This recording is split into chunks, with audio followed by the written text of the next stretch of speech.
Okay, well, good morning, everyone. Good morning. I'm glad to see all of you here this morning for our side meeting here with the Agricultural and Applied Economics Association. We are very much appreciative to the association for allowing BIFAD to have this session, this side meeting this morning. BIFAD is the Board for International Food and Agricultural Development. We're the advisory board or committee, if you will, to the administrator of USAID. And we're very pleased that I've got three of my colleagues that serve on the board here with us this morning. And I may start at the end, Gabisa, and maybe ask you to, if you don't mind, to introduce yourself and to everyone. Gabisa Jetta from Purdue University. I'm a faculty member there in the plant breeding and genetics area. I also direct the Center for Global Food Security for the university. It's a pleasure to be here. Thank you, Gabisa. Richard? Good morning. My name is Richard Lackey. I'm the chairman of the World Food Bank and operate the Global Food Exchange for domestic efforts. I'm delighted to be here as well. And I'm going to be introducing him more formally in a moment, but Brady, you might want to. Either way, Mark, thanks. And I'm Brady Deaton, Chancellor Emeritus of the University of Missouri, now affiliated with an institute at the University of Missouri, of which at least we have one graduate of that institute here. So I was happy to see that this morning. But I've been serving on BIFAD since 2011, so I'm sort of an old timer here with that, so thanks. Well, it is an honor, again, for us to be here today to consider the many significant impacts that USAID has had since its founding 57 years ago. And it's also, I think, very important for us to come together in this public meeting, again, affiliated with the Agricultural and Applied Economics Association, to have this. And we want your input and your feedback, and I'm going to discuss that with you just in a moment. But I also want to point out someone who's here, Dr. Keith Coble, who is in the very back of the room. He is your incoming, for those AAEA members here. I'm sure you know Dr. Keith Coble. You all elected him to be your president-elect of AAEA. And I point him out because he is a distinguished professor of agricultural economics at Mississippi State University. In fact, he's the department head of our Department of Agricultural Economics. And I'm singing his praises a little bit. He does a wonderful job because he's my department head. I have faculty rank of position in his department, so I'm very proud of what he does and how he represents us so very well, and I'm thrilled that he's going to be the president of AAEA. Well, I'm Mark Keenum, and I'm the president of Mississippi State University, and as a president of a major land-grant university and a former undersecretary of the U.S. Department of Agriculture, I believe strongly, very strongly, in higher education's role in advancing research and international development, especially as it relates to agriculture and food security. Land-grant universities have knowledge, infrastructure, and experience pertinent to every aspect of the food chain, from the laboratory to the farm to the market to the table. Our challenge is to bring our resources to bear to address global critical issues. Additionally, international engagement exposes our students to global challenges, and it broadens their horizons. And it also brings international students, faculty, and researchers to the United States. There are tremendous benefits, and I'm proud that land grants and USAID have had such a very strong and effective partnership for many, many, many, many years. And like many of you, as an economist, I'm very interested in measurable results. So again, since it was created with the passage of the Foreign Assistance Act of 1961, USAID has transformed foreign assistance. It has promoted social and economic development for nearly 6 decades. And clearly, USAID has fulfilled its mission and so much more. In fact, an important question to ask, where would we be today? Where would the world be today if we did not have a USAID? I think it's worth noting that international engagement is a fundamental component of effective national security. Effective international development programs also raise living standards and improve quality of life, creating economic opportunity, new consumers, and opening markets for trade for American commodities. Of course, as important as these economic benefits are, international development that helps others is truly the right thing to do. In fact, it's the American thing to do. However, it is also essential for us to be able to show taxpayers, to be able to show decision makers here in Washington the results of the investments that they're making in USAID's programs. That's why we're here this morning, to talk about our BIFAD, USAID's initiative to launch a study to truly get down through the rigorous process of assessing the benefits of the programs that are administered by USAID. We've got to make sure more people understand and know what we're doing, what the agency's doing, and the impact it has directly and indirectly on our nation. So that's what this is about. And we want this to be a dialogue session. I'm serving, again, I may not have mentioned, as chair of BIFAD, and I've only been in this position for a few months, and this is only my second BIFAD meeting to attend, okay? But I want this to be a little different maybe than what we've seen in the past, because we truly want your feedback from the presentations that you'll be hearing here shortly. So we want to hear from you. And I also want to welcome those. This is an online streamed meeting this morning, and we do have others that are participating online. And we want your feedback as well. And if you're participating and you want to do it by Twitter, you can use hashtag BIFAD, which is BIFAD. And then if you want to participate online over the internet, you need to use, I'm going to spell it out, MVARNER, again, MVARNER at APLU.org. We want to hear from you. Okay, well, let's get started with our session. First of all, we're going to have some presentations, and I want to introduce our first speaker this morning. I'm very proud to introduce Mr. Sean Jones.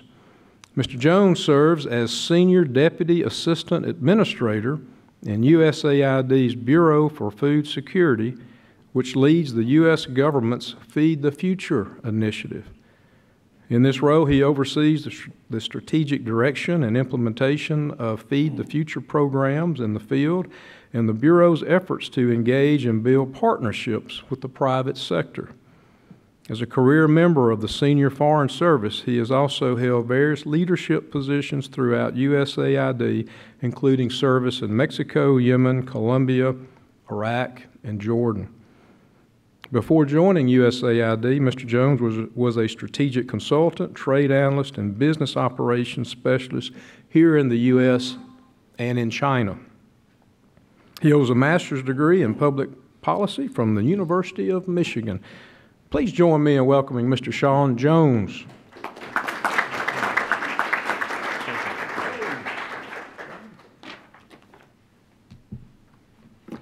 Well, good morning, everyone. It's a real pleasure to be here with you all this morning. And again, thank you to all of our colleagues here at the Agriculture and Applied Economics Association for allowing us this space to have this kind of conversation and really to bring out some of the best and brightest thinking around agricultural economics and talk about and launch this study that we're going to be discussing this morning.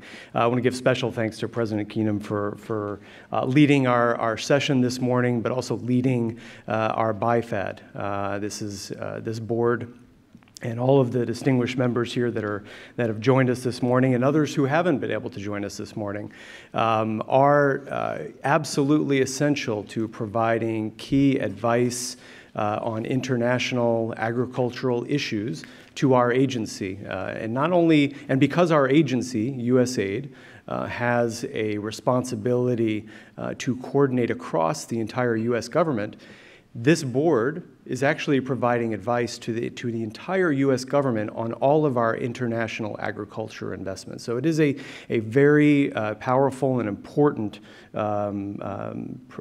series of duties that this board assumes. So thank you all for your service. Really, it's a sincere pleasure to be here with all of you this morning. It's also a sincere pleasure to be here with all of you this morning. You all are taking time. You all are taking time out of your other activities. Some of you have traveled from very far away to be with us here this morning.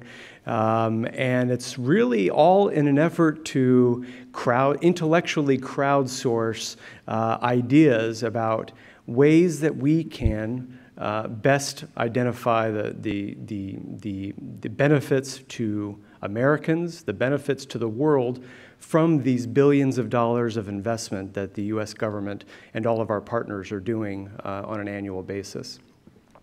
I want to give special recognition to Dr. Joe Glauber, who will be leading the U.S. benefits study team over the coming months.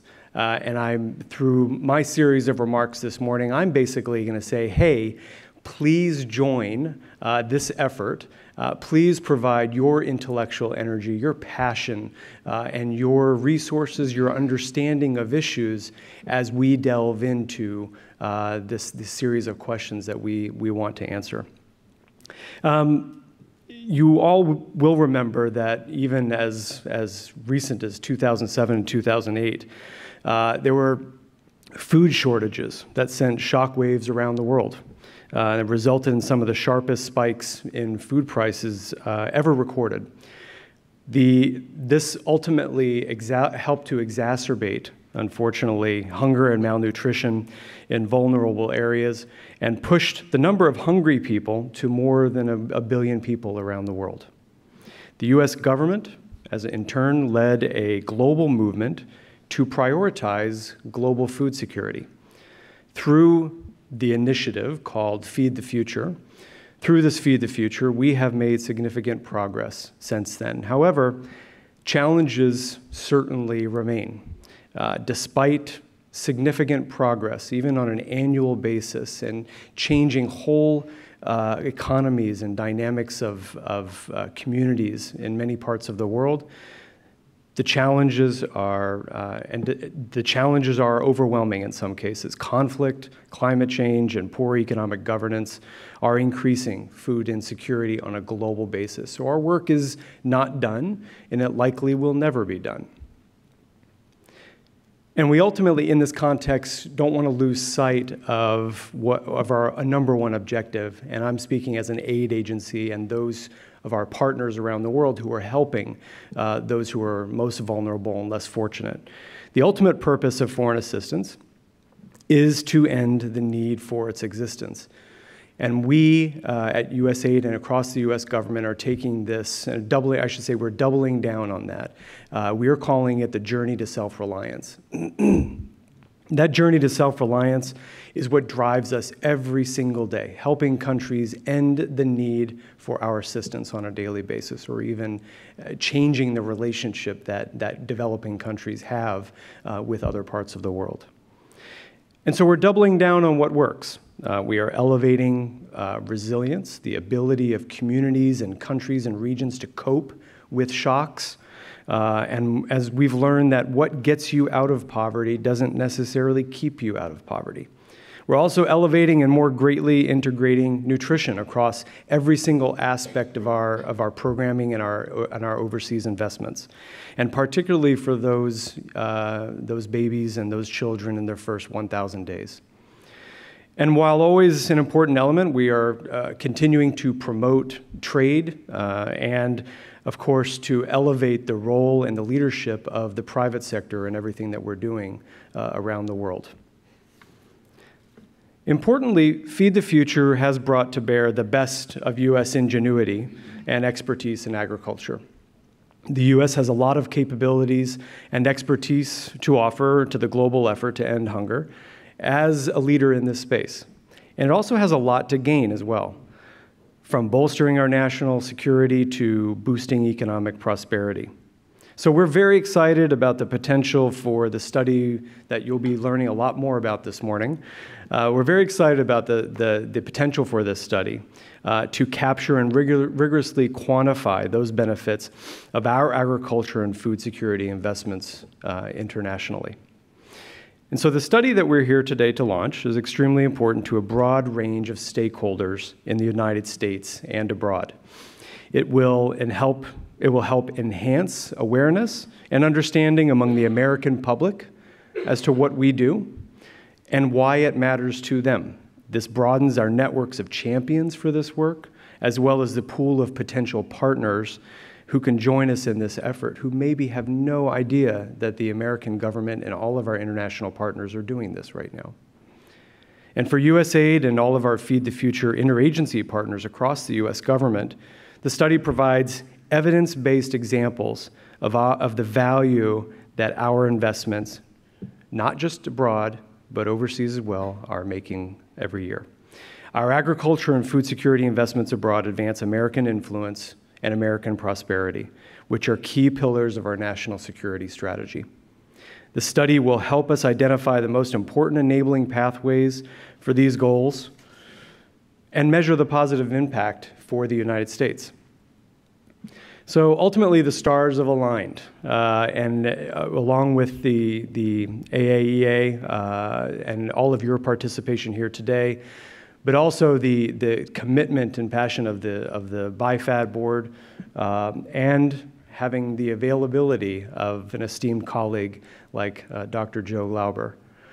We are now in a position to conduct a comprehensive, rigorous, and thoughtful study. And I encourage all of you in your formal capacity, but also maybe your informal capacity as just a passionate advocate for free markets and solid evidence-based agricultural investments, to share your ideas, suggestions, and comments today and in the future, to make this an important study a success that will benefit all of our stakeholders. All perspectives are welcome and encouraged. So with that, I just want to very briefly say thank you very much for being here. Thanks for committing yourselves to this, and thanks for all of you for being here today. So thank you. Good job. Mr. Jones, thank you very much for your comments, but more importantly for your leadership in this very important area of USAID, and important work that you do. Our next speaker, and the reason I asked this next gentleman, you just heard him introduce himself, and I'm going to go a little bit more detail, give a little history about why and how we got here today. Dr. Brady Deaton has been a member of the BIFAD board for a number of years, and in fact, he was the immediate past chairman of this board, and it was under his watch that this whole idea of putting together a U.S. benefits study came about. And so I thought I would ask Dr. Deaton to come forward and give a little history of that and kind of better idea of the direction that we're headed. Dr. Brady Deaton is someone I've admired for many, many years. He and I were colleagues together because he was at one time the Chancellor and Chief Executive Officer of the University of Missouri. He led the University of Missouri into the Southeastern Conference, which is something I was really excited about, the most rigorous, strongest, best athletic conference in the whole world.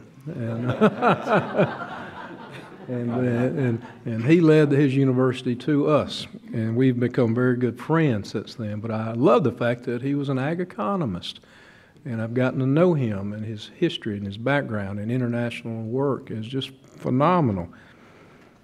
He was the chancellor of the University of Missouri from 2004 until 2013. With many years of service at that university, senior leadership going back to 1989. Dr. Deaton served as chair of the Academic Affairs Council of the American Association of Public and Land-Grant Universities, and he's been a leader in so many areas. He is a former Peace Corps volunteer in his earlier days. He served in Thailand, and he taught vocational agriculture.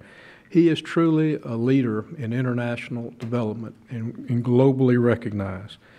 He holds his Ph.D. in agricultural economics from the University of Wisconsin. Please join me in welcoming Dr. Brady Deaton.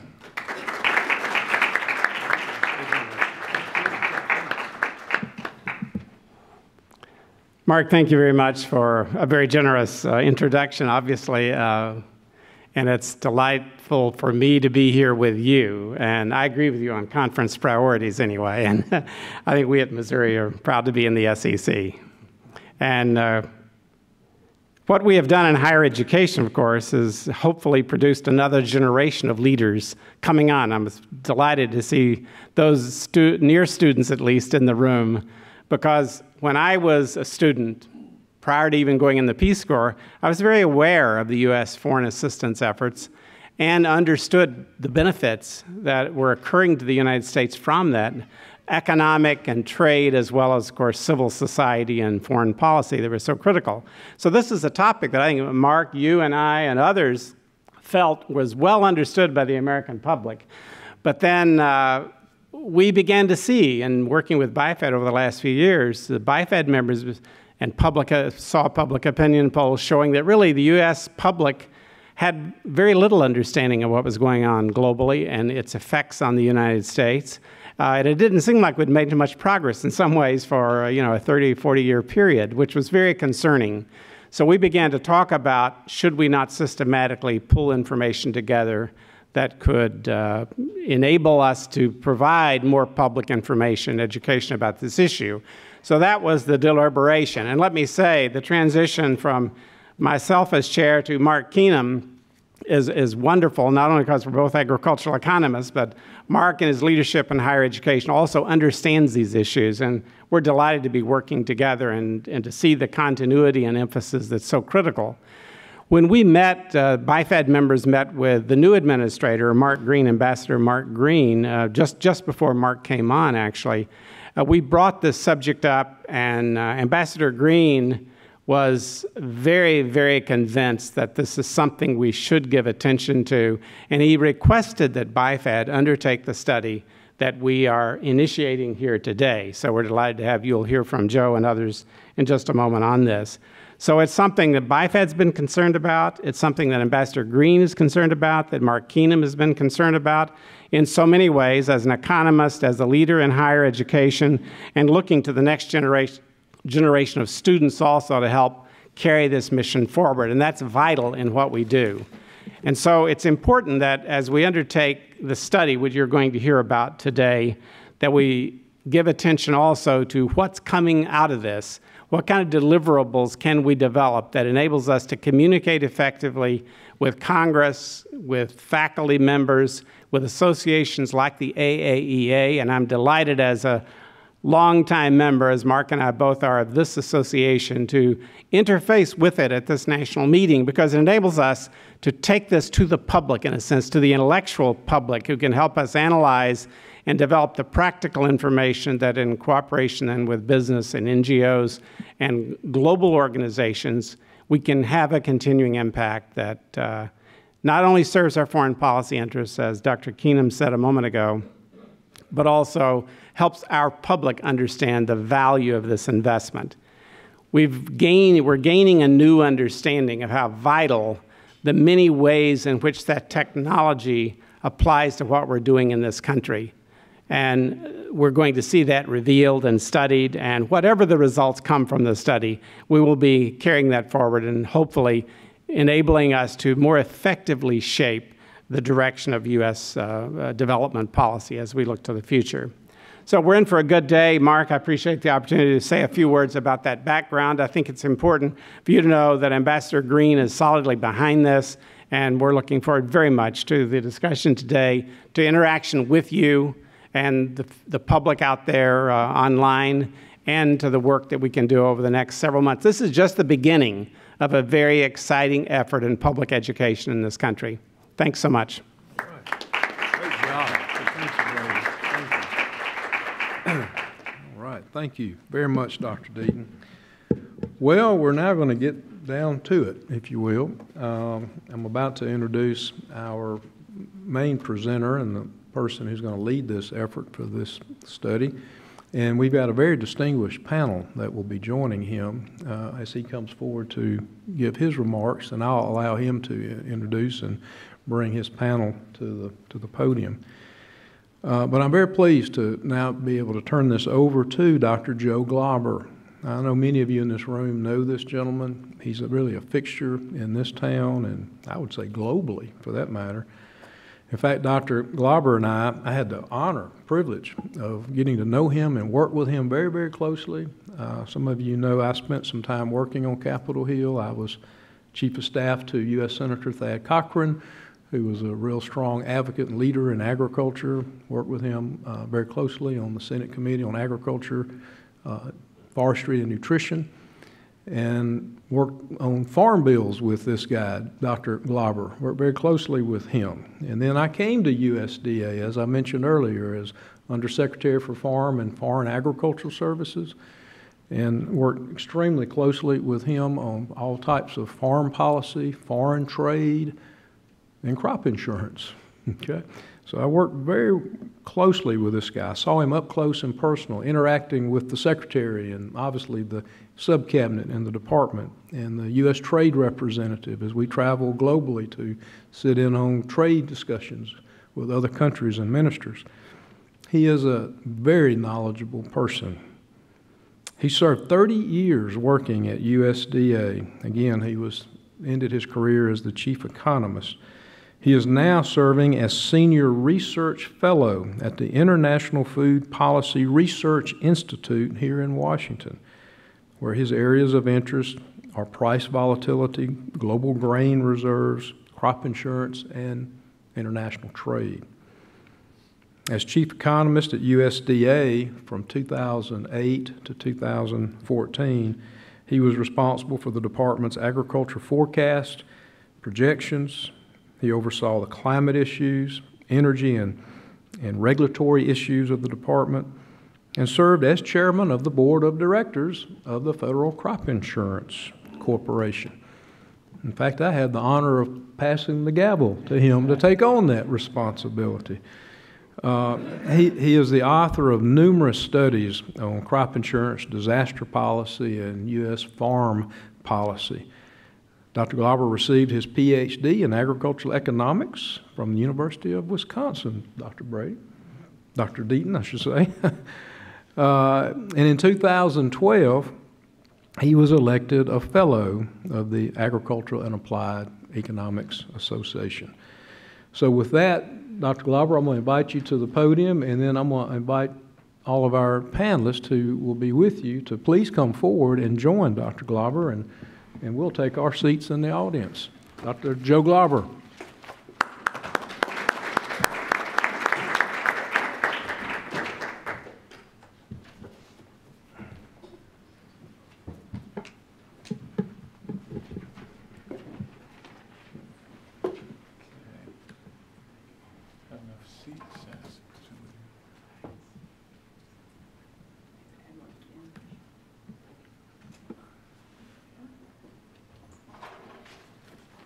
Great.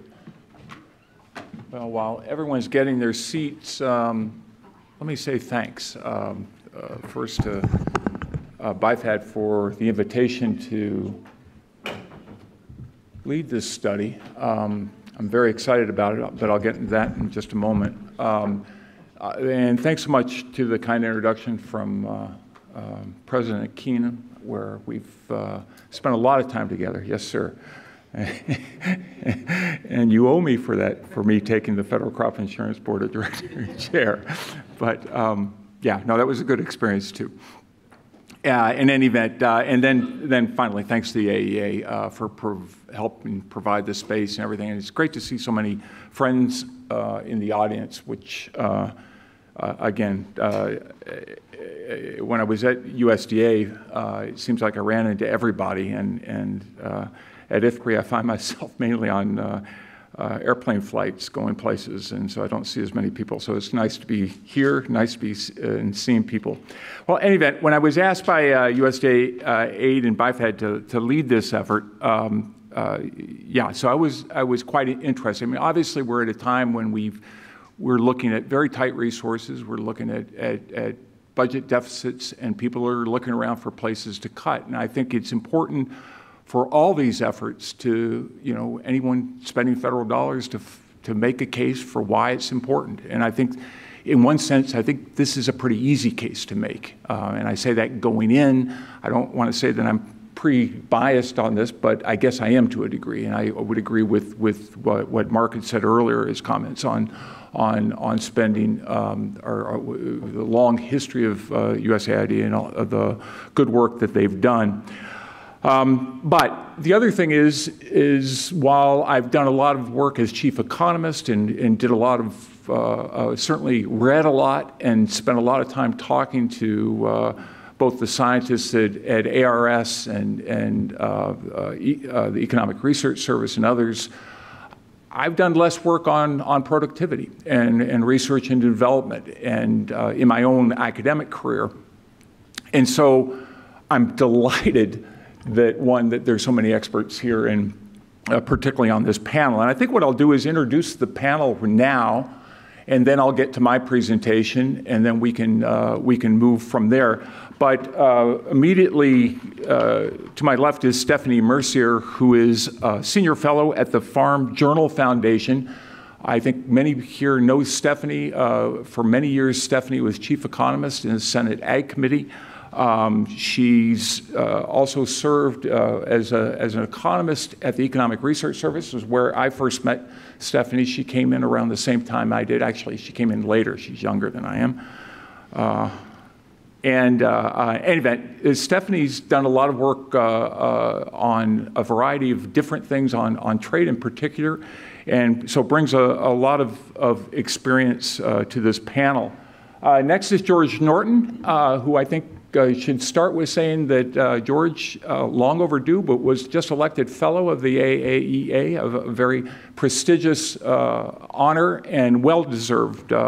He is a professor of agricultural and applied economics at Virginia Tech, and where he's been, and he's written many books on productivity. I think the book that he co-authored with Phil Pardee and Julian Alston is particularly well known, Science Under Scarcity, Principles and Practices for Agricultural Research Evaluation and Priority Setting. But George is just one of those names where if you're looking for someone to talk to about research and development, you call George. And so I'm delighted he's here. Carl Prey, who's at the end of the table, is a distinguished professor in the Ag, Food, and Resource Economics Department at Rutgers. The thing that strikes me in his biography that I really like a lot is he has a PhD in economic history, and I spent a lot of time myself dealing with economic history in agriculture, and I think it's a great perspective. He's also president of the International Consortium for Applied Bioeconomy Research. Again, another one who's written extensively on research and development and science policy in agriculture. Melinda Smale, who is right there, third from the end, is a professor at the Department of Ag and Food Resource Economics at Michigan State University. Melinda has been at Michigan State, but she's also spent a number of years at IFPRI, has done work at CIMMYT. I've known Melinda for a very long time, very well published, over 90 articles, internationally refereed journals, 150 some odd working papers on research and development, and extensive knowledge in the area. Melinda and I were at Wisconsin, overlapped there, so I knew her very well there and have followed her career very closely. Second from the end is Keith Fugely, who is an economist at ERS. He's in the Structured Technology and Productivity branch. And Keith is the guy at USDA doing work on research and development. I think everyone here, I expect, knows Keith. Keith was did a stint at the Council of Economic Advisors, but just extensive background and again, co-authored many studies and important pieces on research, productivity, and other issues. And then lastly, John Newton, two over, who's is an executive director of the American Farm Bureau Foundation, chief economist for the Farm Bureau Foundation. Again, he's another person I've known very, very well over his short career. John's one of the preeminent dairy economists in the country, and is now, I'm pleased that he's has moved over to the Farm Bureau, and the Farm just was there for a year or two, and the Farm Bureau saw the value of making him chief economist, and I'm delighted that John's able to join the panel. All right. What's that? ACC. ACC? Basketball. Oh, yeah. John and I both grew up in Louisville, so we're willing to take Mark on in terms of conferences, although these days in basketball it's a little harder to talk about. Okay.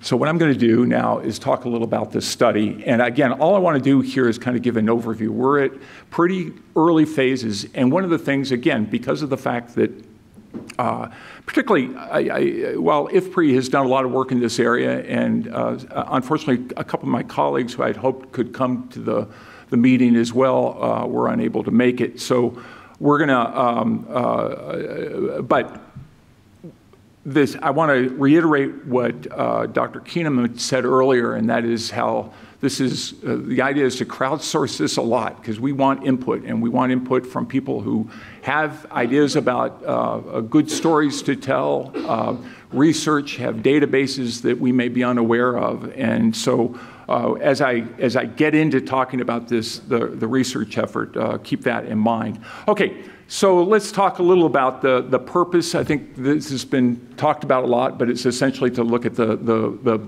benefits of these investments that have been made in developing country agricultural and food security areas. And one is benefits overall, but also how they might come back and help U.S. producers and consumers. And so we're looking at a variety of various pathways, if you will, about how research or how assistance dollars flow, what sort of impacts they have on developing country economies, how they affect productivity, how they affect a whole range of activities, and then how that helps national incomes, other sorts of things that, again, come back to a benefit, both in terms of direct benefits and indirect benefits to the U.S. We're not really looking at food aid programs, so that's kind of something else and another issue. We really are looking at sort of assistance programs that lead to investments and other sorts of things. So I just list some of the potential benefits here. Again, there's a lot, but various pathways that we'll talk about a little more in detail, but improving agricultural productivity. Again, there's a long history here for one, support from USAID in this area, but also a long history of research. Many of papers that have been written by, as I said, from people on this panel in terms of what those impacts are, how they've affected productivity, how that is in turn affected income, expanded markets, expanded trade, reduced poverty, a whole host of issues there. There's also, the fact that a lot of the research is in looking at plant and livestock, plant pests and livestock diseases, so promoting biosecurity. And then a lot of the research and development that is done oftentimes has spillover effects actually directly for U.S. producers, that it may be to improve, say, sorghum varieties or to improve some of their crop in some country, but those benefits sometimes come back and breeders here realize that they can be useful for development in U.S. And then there's a whole host of work, and I think anyone in land-grant universities is aware of this, but just the training and education and capacity development that's done to help developing countries train research personnel and other things, which again have benefits here in the university system, I think, and also obvious benefits in country. I think it was mentioned, Sean mentioned the geopolitical benefits, or potential geopolitical benefits when you think of things like food riots and other things that are outcomes when food is less secure. Again, we'll get into these a little bit, and again, there's a whole host of other things. I'm just throwing these out mainly for illustrative purposes. But just to talk a little more about, say, something like productivity gains, and here the literature is pretty robust, and I'll mention in a minute work that has been done at IFRI looking at the CGIAR system and looking at how research dollars there are spent and how they've ended up, or at least our estimates show how that had impacts on poverty and other things worldwide.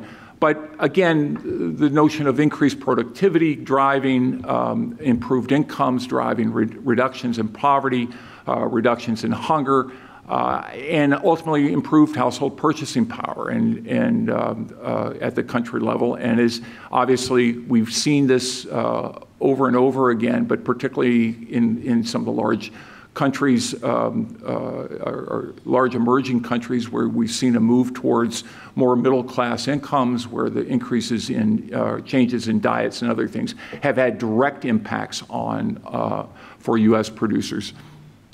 The other issue is, I mentioned this biosecurity thing. There we are looking at there's a whole host of diseases and other things that can adversely affect U.S. production, and so this UG99 stem rust wheat has been closely followed, and a lot of the efforts that USAID has put out there have been to sort of monitor these things and to try to reduce the incidence in those countries, because obviously the spread is important not just for African countries, but indeed for U.S. producers as well, particularly for a lot of the I'd say a lot of the various rusts and smuts that can hit wheat. There's a lot of important, there's a long priority there to try to mitigate that and eradicate and where possible. So a lot of benefits there. And then again, for the derived benefits for an R&D investments can lead to not just productivity, but as I mentioned, spillover effects for U.S. producers. And again, those can come through a number of avenues, including international research collaboration, development of publicly funded databases, gene banks, et cetera. And these all are important as our U.S. researchers are looking at potential, again, spillovers from developments elsewhere. I mentioned capacity building again, and other things that affect resilience, like agricultural insurance programs. USAID has been doing a lot of work there as well. And again, these things are of importance in times when there are large yield shortfalls, other things that would normally could potentially devastate a rural economy. To have these sorts of instruments in place at least may buffer those impacts and, again, increase resilience. And, again, these things are all important for income effects. Again, these things are largely illustrative right now. I'm mainly talking about a variety of various programs that can potentially impact not just impact those developing countries where we've targeted these efforts, but also impact, have an impact on both U.S. consumers and U.S. producers. And then lastly, geopolitical benefits. Sometimes I get a little nervous trying to make too much of this, because I think oftentimes where you do see food riots are where you have underlying political issues as well. And something like Venezuela, I think is pretty clear. There's a lot going on there, but I think that food availability is oftentimes what is the match that lights the fire, and I think that is an important thing, and certainly for stability and things like that, I think food security all the way around is real important, and we can see these so often famines and other things are more political in nature than they are driven by necessarily climatic issues or droughts or other things. But those things, again, the importance of resilience in these things, I think is very, very important. So I think the big issue for me for looking at this near term, and we're looking at a timeline that's pretty short on this. I think we'd like to get something out over the next few months. And the issue will be how much of this really can be quantified. I think it would be great to say for every dollar spent, boy, here are the benefits down to the decimal point. But I think realistically, while there are some estimates out there, I think particularly on things like research and development, some of this is going to be a little softer, I think. And so I think we are definitely looking for case studies. We're looking for places where we can make emphasis that, not that these things aren't necessarily, quantified in quite the same way, but I think a mix of this, what I'd like to do is be able to provide a very, very rich picture to those who are looking at aid and to who are wondering, well, how does this affect agriculture? Again, as I mentioned, so we do have a lot of work in this area, and this panel will be able to tell me how much I'm missing here because there is just a lot of work that has been done here looking at the impacts of dollars spent on research and development. The important thing about research and development is long term, so these things aren't, you spend it this year and you reap the benefits immediately, but I think all the evidence suggests sustained efforts in terms of funding for research and development have very large impacts. I think USAID has been particularly exemplar in terms of the support it's given to the CGIAR and other long-term research or institutions that are dealing with these long-term productivity issues. And so those again, we look at how that's has an impact on investments, and then tracing those to outcomes in terms of increased productivity. Again, large literature on this. That's the good news for someone like me looking at this, because a lot of work has been done on there. I mentioned IFPRI does have a lot of modeling work, and I won't go through the details on this. People who were at the meetings may have seen a paper that one of my colleagues, Will Martin, presented yesterday, looking at research and development for the CGIAR and what the impacts have been on lifting people out of poverty. And I think those are pretty robust results. And again, these are things that can be readily built upon. Again, and I won't go into very much detail here, but this is Will's work with a couple of other colleagues in my division, David Laborde and Rob Voss and Simla Tokaz, tapped a very rich household database that Will has helped build from the World Bank.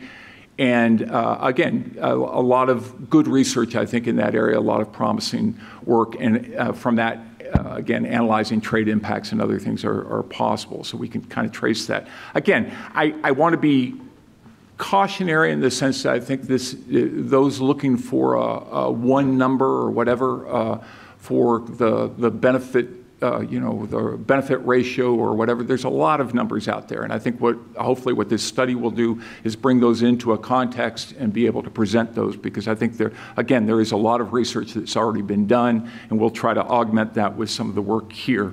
But again, there's just a whole host of case studies that I think that aren't directly going to be quantifiable in one sense, but I look at this case with the collaborative research on sorghum and millet. There's been a lot of work done at Kansas State and others about bringing back research from R&D being done in Africa and other places to bring that back to the U.S. to say, well, here are some implications for our crops. We can get some of these traits bred into our crops to make them more resilient. And so some real benefits there. And lastly, let me just close with just saying, again, we need your input. And so I think Dr. Keenum gave the email address where to send stuff. My email is on the end of this particular presentation as well. So feel free to get ideas in. And again, we'll be talking to a lot of people, including now moving to a panel discussion to hear from people on the panel. And I think the plan is to have panel for a half hour and then take a break. Is that right? Okay. So I don't know. With that, let me conclude. And again, there's my email. I think it's right. It's an old trick to give the wrong email, but it's the right email. Yeah. No, I never did that. Never did that. Never intentionally in any event. But I did give other people's emails. No. So again, feel free to contact us. Should I take questions now or just move to the panel? Yeah, I think that makes sense, because then we can have a full discussion when we're after break. So with that, Stephanie, you want to go first? Yeah.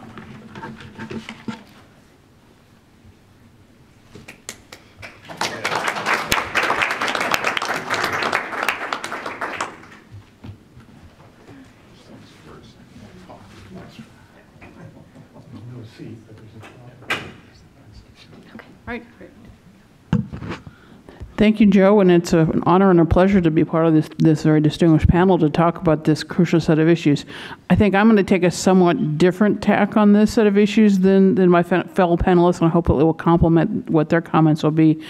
After I left the Senate Ag Committee, I went to work for the Farm Journal Foundation, and it's somewhat of a departure for the kind of work that an ag economist normally does, because one of the main things I'm doing is trying to develop ways of advocating for global food security issues on Capitol Hill and within the U.S. ag community. So as part of that, we've recruited about 24 farmers from across the country who are real zealots about food security and feeding people, and we send them up to Capitol Hill to talk to the members of Congress.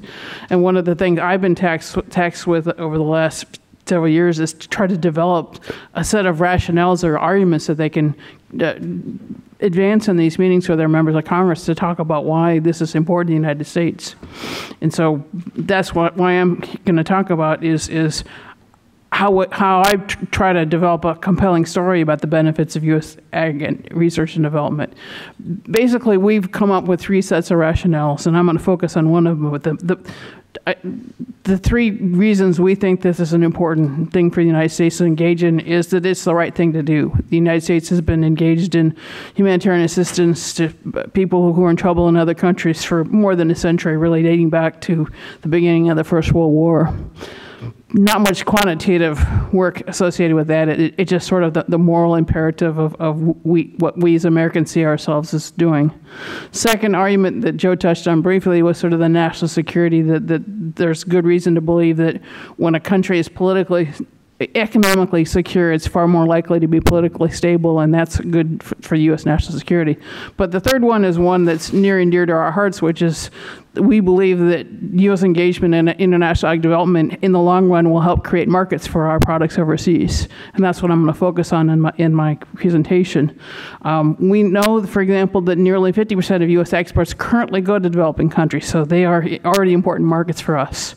We also know that 6 out of 10 world's fastest growing economies are in sub-Saharan Africa, so it's important that we focus a lot of our efforts there. Importantly, over time, we know that many of these countries which were beneficiaries of U.S. ag assistance in past decades are now significant commercial markets for U.S. food and ag exports. And over the years, there's been a lot of talk about South Korea, and certainly that's an outstanding example, but it's also kind of a dated example. So I spent some time trying to come up with new examples of places where we've engaged and invested in ag development and where we've seen significant gains in ag exports from the United States. And I wouldn't call them case studies in a formal sense, but they're just sort of examples of where we know that the United States and other multilateral institutions have engaged in ag research, and we now have seen over the last 15 or 20 years pretty impressive gains from a very low baseline in ag exports. And one of we actually have developed 3 examples, but the one I'm going to talk about this morning is Guatemala. For example, CIMMYT, which is the Wheat and Maize Research Center, has been working in Guatemala for decades, since the early 1970s, helped them develop wheat and corn varieties that are appropriate for their farmers. Under the Title II Food for Peace program, the development portion of it, not the emergency assistance, we have helped farmers in Guatemala to cultivate home gardens and improve their nutritional knowledge. And then more recently, under the Feed the Future program, as being one of the target countries, we have helped farmers learn new agricultural practices, how to better diversify their crops, and improve market information. And I'm not saying this is necessarily the sole cause of what's going on, but certainly we have seen very substantial gains in U.S. exports to Guatemala over the last 15 or 20 years. It really, in 1990, we were selling them $100 million worth of ag exports, and over the last 5 years, that has increased 11-fold to $1.1 billion. You can't necessarily attribute all of that to our assistance in ag development. Certainly, the fact that they are a member of DR-CAFTA and they're giving us lower tariff rates is a contributing cause. But I think that this is an example of where we can see some potential avenues for us to explore in this project. We also have done a similar sort of cursory analysis on Ghana and Vietnam, and I will tell you that we have these 24 farmers going to Capitol Hill. They've met with 80 different House and Senate offices over the years, and this is a pretty effective argument for them. I think they've been very helpful in getting the Global Food Security Act passed 2 years ago and in advancing the reauthorization this year. But the distinction that I would make is this argument, this information is good for that kind of legislation which does not require Congress to spend any new money. If we're going to expect them to step up and invest larger amounts of money in these activities, we're going to need more rigorous data. And hopefully that's something that the project that Joe is heading will be able to provide. Thank you so much.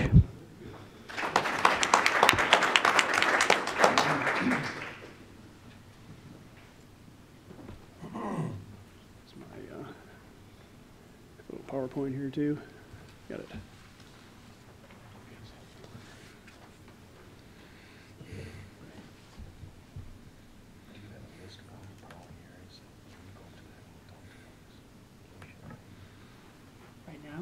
Thank you. I think my comments will follow quite well after Joe's and Stephanie's. And I put up again the that sort of chain of impact that Joe had first put up there, where you have U.S. aid affecting agricultural productivity through its research and other ways in developing countries, and then that productivity gains affects the overall economic growth in the country, which of course then affects demand for food. And Joe had mentioned particularly the change in the quality of food. Sometimes it's more toward meats or toward feed grains and so forth in terms of their demand. But I would highlight that it's not just that, it's actually quantity as well, because what happens is, the big drivers in demand for food are really population growth rate and the income growth rate.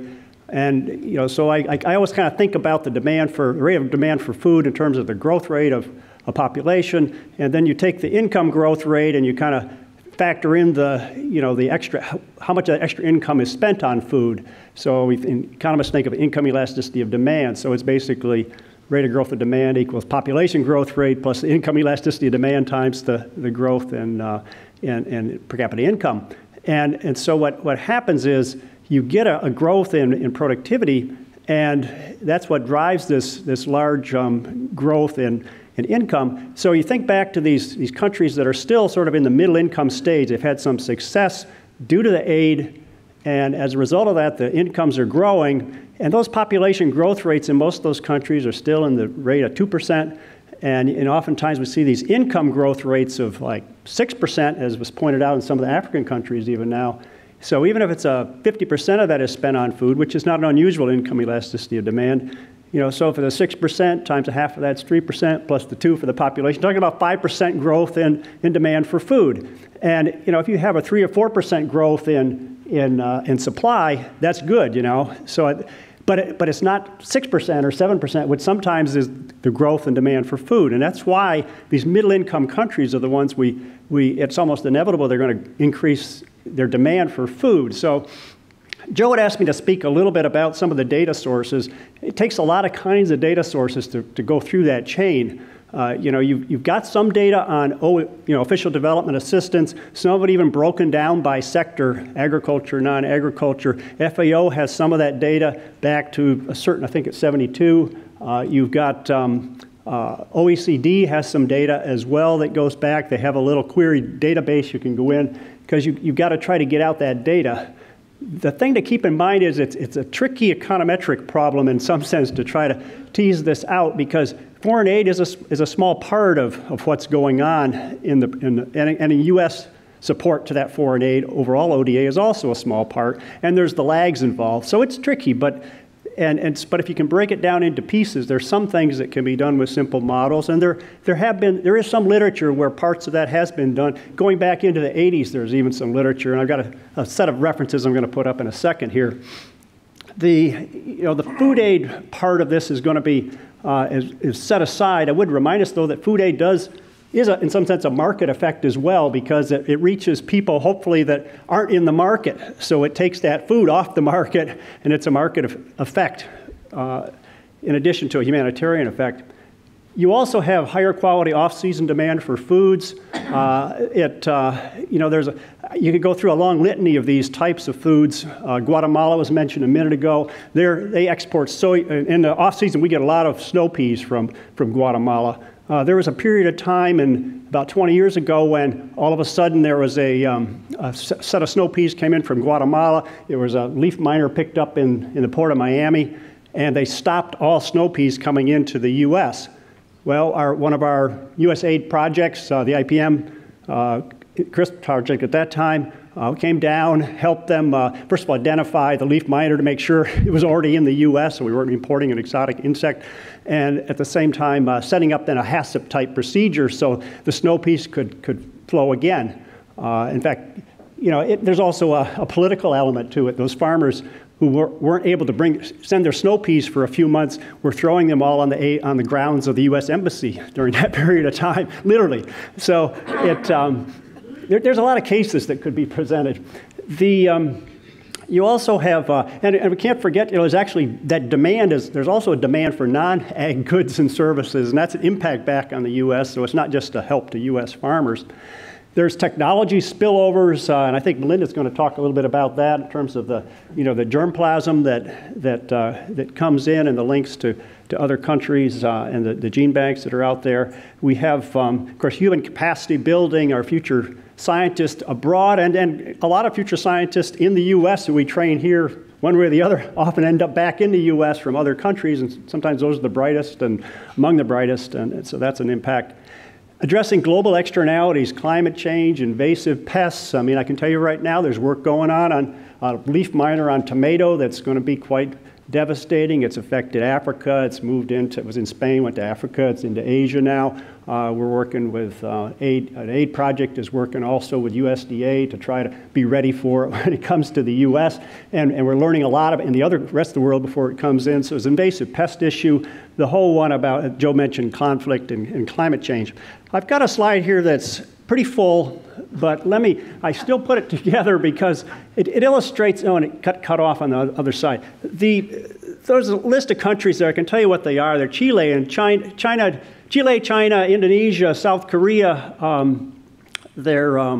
Nigeria, and South Africa. And just the top graph, even if you can't read the numbers in the back, I'll tell you what you see there. From 1990 to 2010, you got basically a doubling of income per capita in those countries. They're kind of middle-income countries that have gone on. And ag value added has decreased in those countries as a percentage of GDP, as we expect with the structural transformation that occurs with development.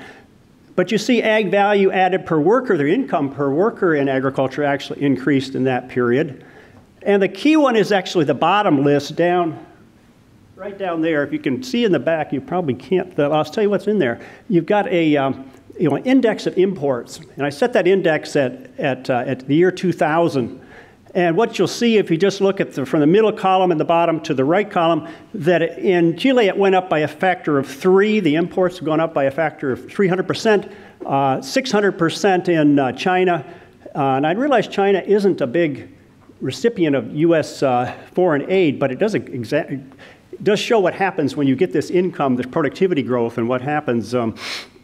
You've got Indonesia's gone up by 300%. You've got Korea's gone up, and if you can see the other countries that you can't see in the bottom there, they all show a similar pattern. And what you see is, in the bottom number of in that ratio that there is the percent of food in those imports, and you notice it stays constant. So you got like a 600% growth in China in food imports just over that 10-year period, and out of that, the imports of food were constant as a percent, which means they tripled over that period of time.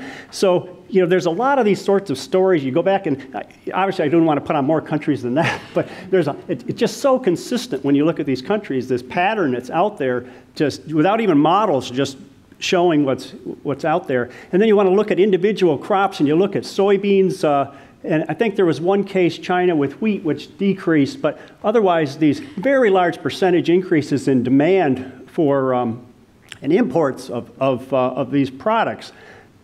And when it says not NA or not applicable, that meant it started at 0, so you weren't able to calculate a percentage. But you see 10,000 rate percentage increases and so forth. So a lot of data out there. There's, as I say, a number of success stories. There's my last slide here. There is a literature, and I got copies of all of these, and I think I was going to, and I forgot to, I will send them all to you. Going back to the 80s, Jim Houck did a simple trade model, doing this, actually trying to answer the same question. Kim Anderson did one as well. I should be on there if it's not. Oh, yeah, it's on there farther down the list. There's only one study I found that really tried to take the full chain and link all the links in the chain, which was one at Kerala, that very first one on the list there. But in 1994, and there is a literature. Bob Hurt did a literature review that's quite a thick one that has some previous literature on it. So we do have some base to start with. I would encourage in the study to take the success stories. Particularly, there's a lot of CRIS stories or Innovation Lab Now stories that are out there. It's a long list of successes, and there are some numbers on some of those. And also, of course, the CJAR stories as well. So that's my... I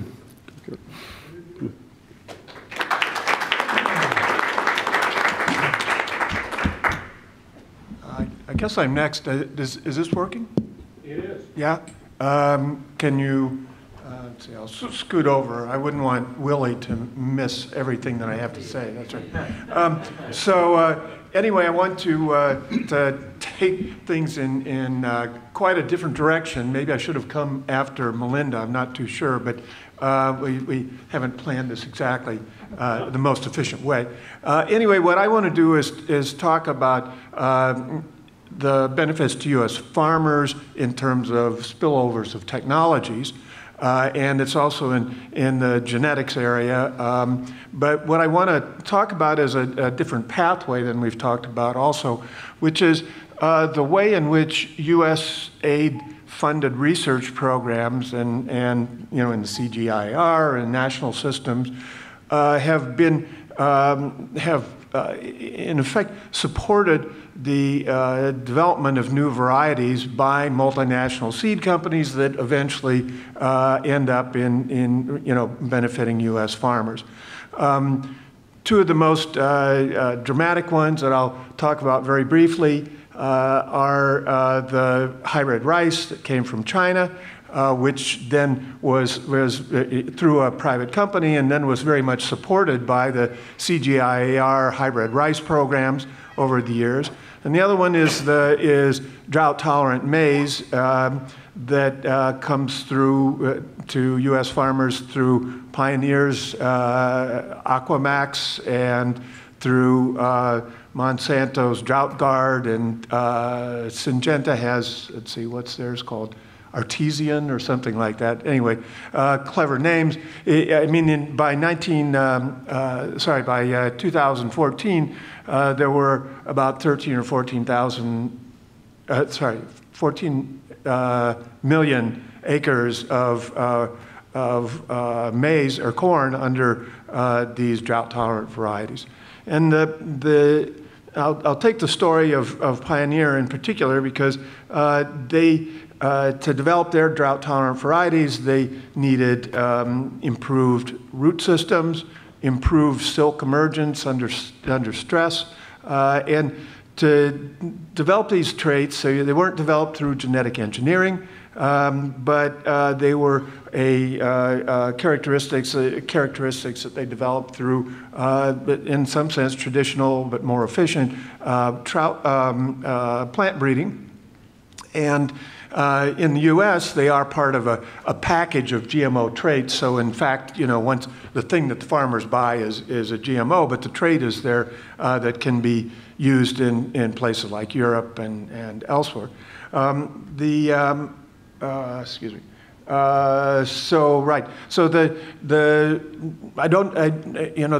stories are some of the most difficult ones to getting numbers for and to really track down. And I don't know if anybody's from Pioneer here, and they may not be very happy about me talking about this because there are downsides to them in terms of accusations of biopiracy or something like that. But Pioneer, since 1988, had a research program going in Harare in Zimbabwe, and right up the road was CIMMYT, and they were both working on drought tolerance, and there was a lot of interaction, and I think it's probably the knowledge as much as the germplasm of the informal activities, research activities of the scientists that were going on that I think was quite important.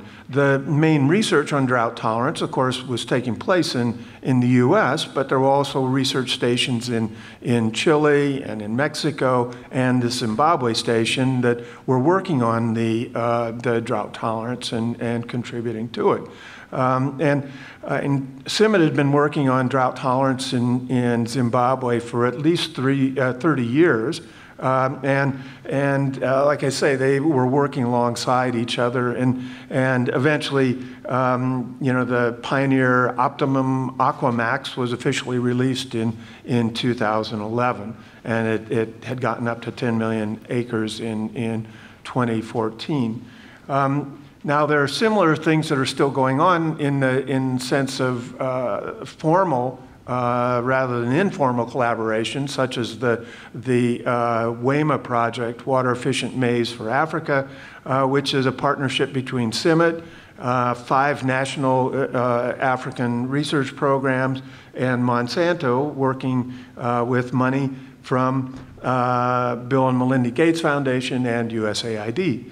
And this collaborative program, while it's, CIMMYT is, Monsanto donating germplasm of their own, and they're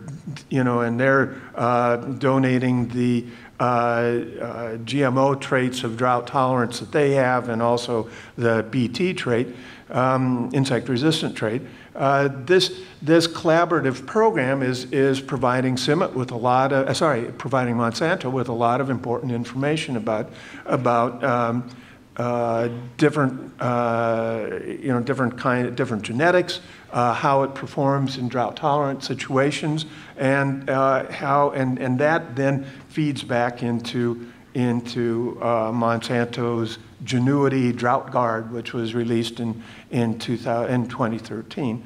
So I think there are many of these. The earlier one that I mentioned was Rice Tech and the hybrid rice programs.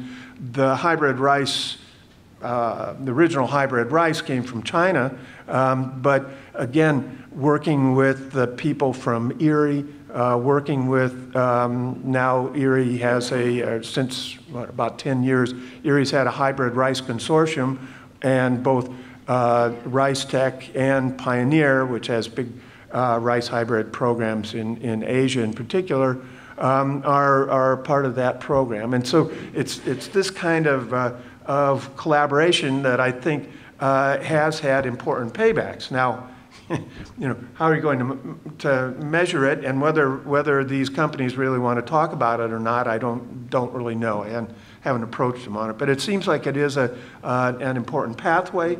And of course, it also gives jobs for people, Pioneer, that are selling these hybrids, and people, Monsanto, that are working on them.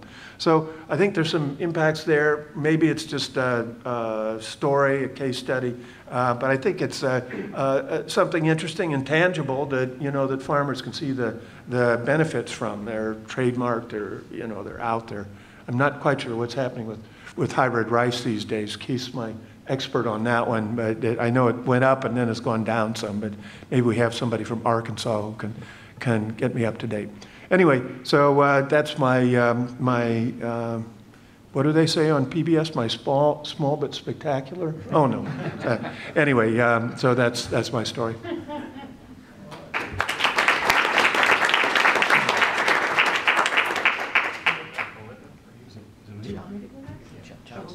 John's on the line. John's next, yeah. I can wait. I sent my slides. I don't know if somebody can load them, but. They're probably on here. Awesome.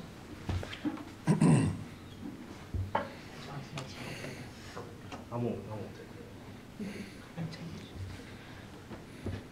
that. I don't see yours. I sent it in an email just now. John, Jessica, I don't have email access. Okay, well then I don't need it. Don't worry about it. It was just one slide, so it's fine. I'm John Newton. I'm the chief economist for American Farm Bureau Federation, and thank you very much, Joe, for the opportunity to visit with you all today. It's actually can't be better timing to visit with you because we've been having this exact dialogue recently within American Farm Bureau Federation.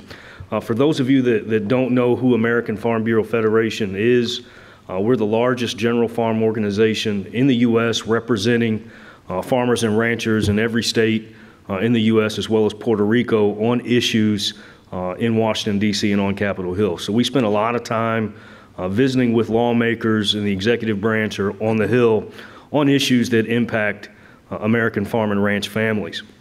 And for a long time, we've been focused very much on issues that our farmers and ranchers are dealing with here at home, whether that's regulations with respect to clean water, whether that's the Farm Bill, whether that's trade agreements, immigration reform. Those are all the issues that we spend a lot of our time working on here in the U.S. But we recently began to have a dialogue about pivoting and thinking a little bit about, we know we help farmers here in the U.S., but how can we help growers around the world? And I think this just so much aligns with the efforts here and with the efforts of this organization. And so we're just strategizing at this point about how we do it, but we do have some goals that I'll share with you all here today on what American Farm Bureau thinks that we can contribute in this space. And we really do believe this is a conversation that we want to be a part of. This is the future.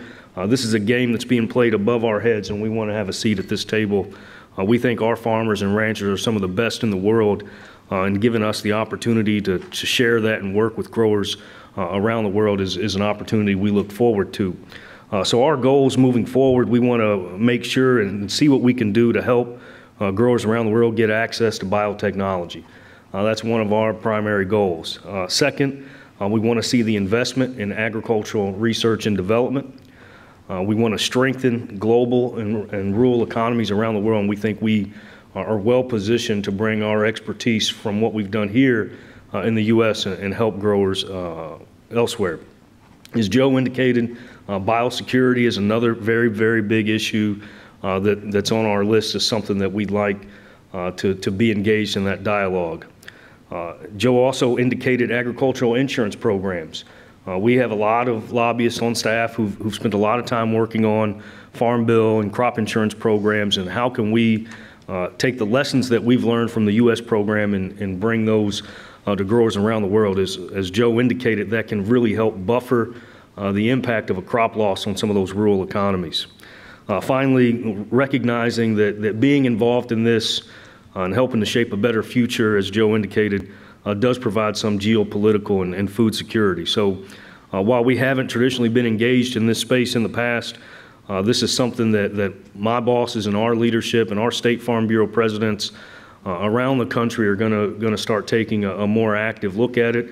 We've been having conversations with other stakeholders in this space to see how we can best partner and use all of our resources and really put our shoulder behind this type of effort. So Joe, this actually worked out really well for me to be here today, and I look forward to contributing with this organization going forward. So thanks a lot.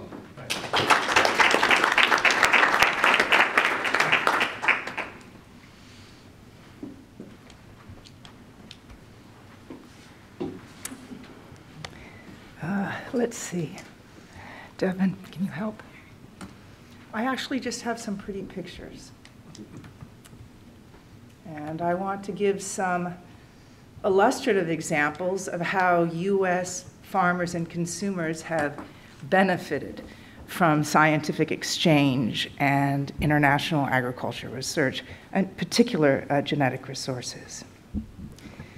So it's widely accepted that the greatest transformation in world agriculture of the past century was the Green Revolution,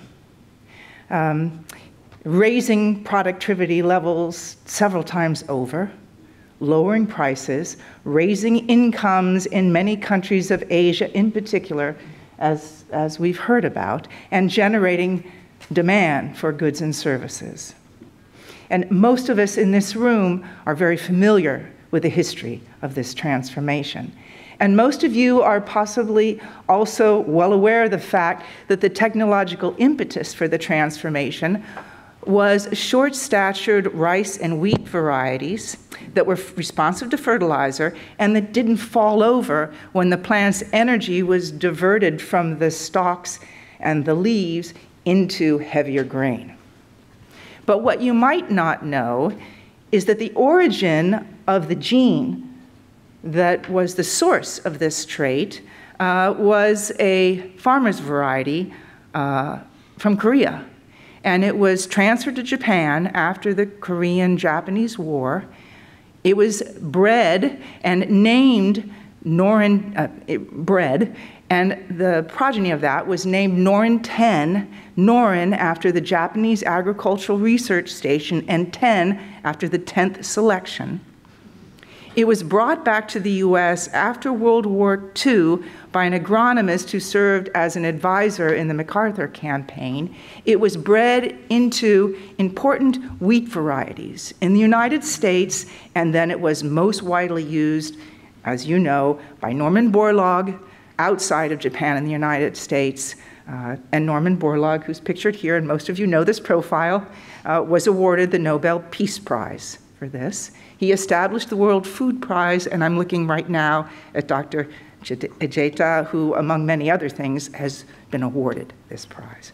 So that's just a bit of history. As I said, most of you are aware of that. It's only wheat. The other point I want to make about that, remind you about, is the fact that many U.S. institutions were involved in this transformation.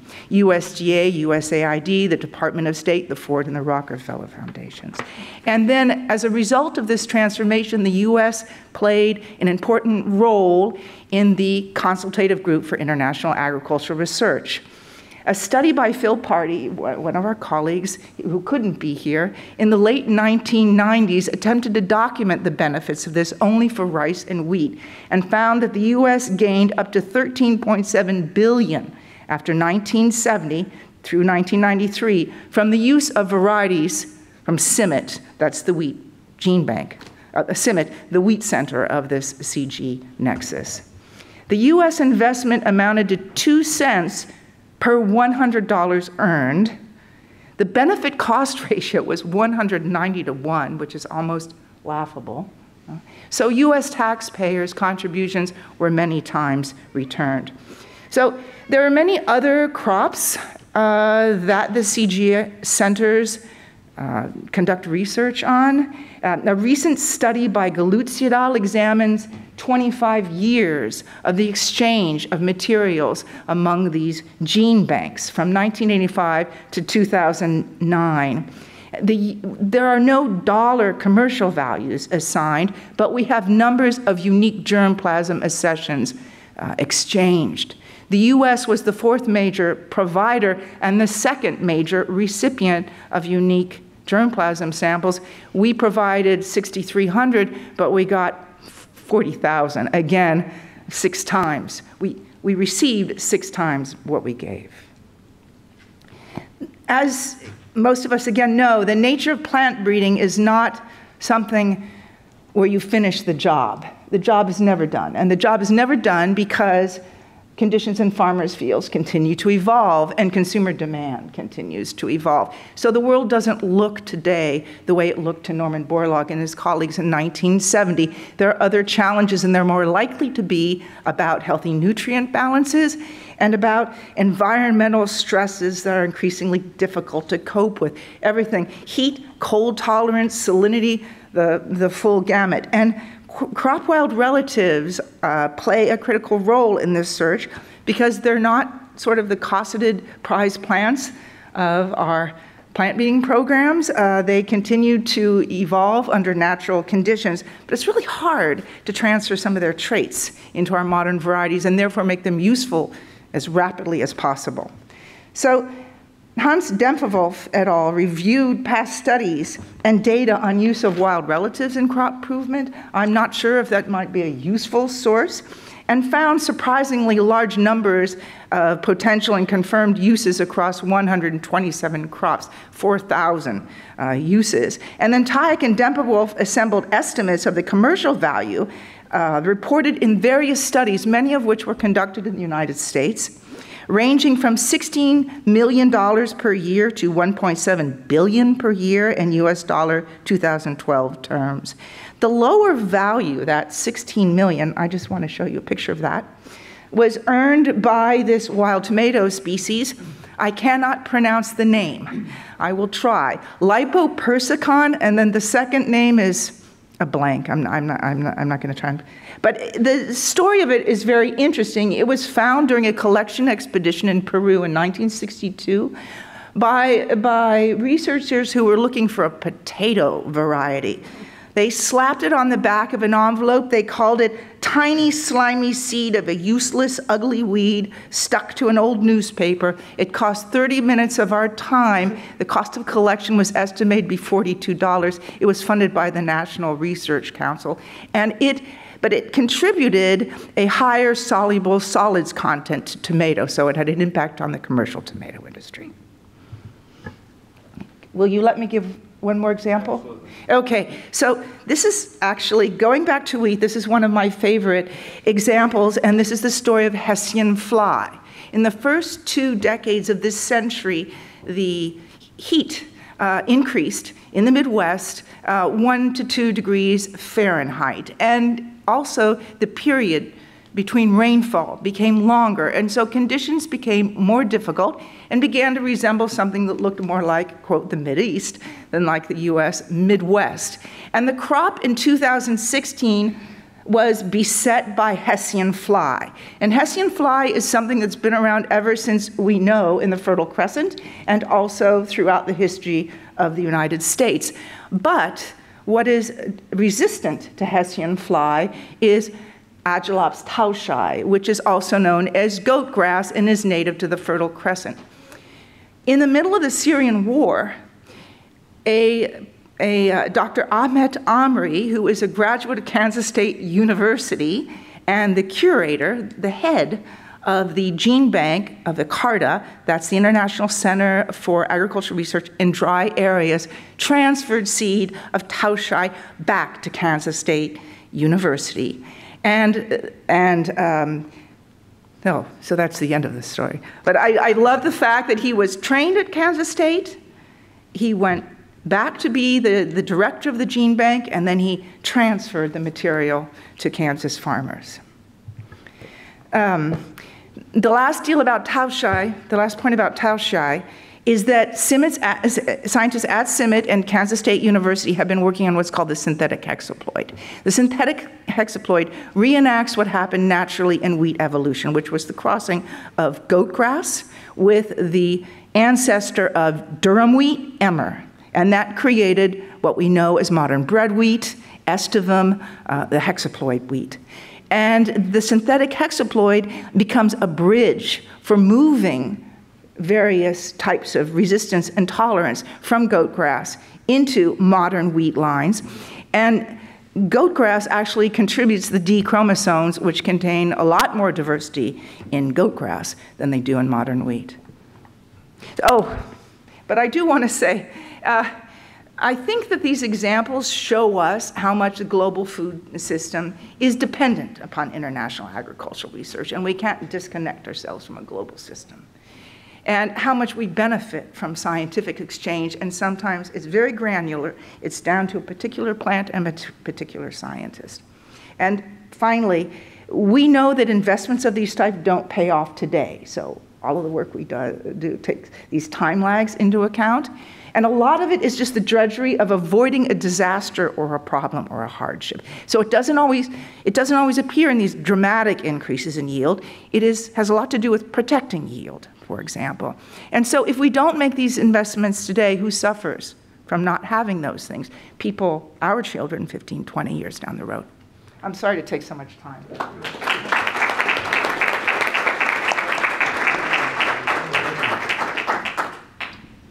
Okay, well, I guess I'm last on the list, so I'll just make some brief remarks. Lots of great stories on these impacts, and I think one of the things that makes this very timely exercise is we need to update these stories and say, in the 21st century, do these relationships still hold? My colleagues at ERS and I have been undertaking a number of studies over the last few years to really look at why some countries in the developing world have really been able to accelerate their agricultural growth while others haven't.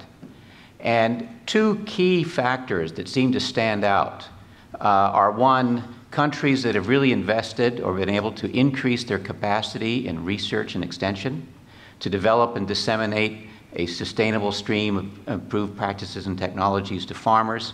That has really been a key. Bob Evanson used to call that, it's the price of admission to the growth club. That if you want your economy to grow, you have to have domestic capacity in agricultural research and extension. And the second factor is really commitment to market liberalization, to attract the private sector in agribusiness, to get those investments, as well as to provide farmers who are then moving from subsistence to commercial orientation markets, as well as access to international markets to allow them to specialize in their comparative advantage, which is another big source of productivity growth. And so aid that supports those activities really does work. And some work I've been doing with USAID, for example, to track the impact of Feed the Future. Of the 12 Feed the Future countries in sub-Saharan Africa, just over the last, over 2010 to 2015, their agricultural sectors, real agricultural output was growing about twice the rate as the rest of the low-income countries in that region of the world.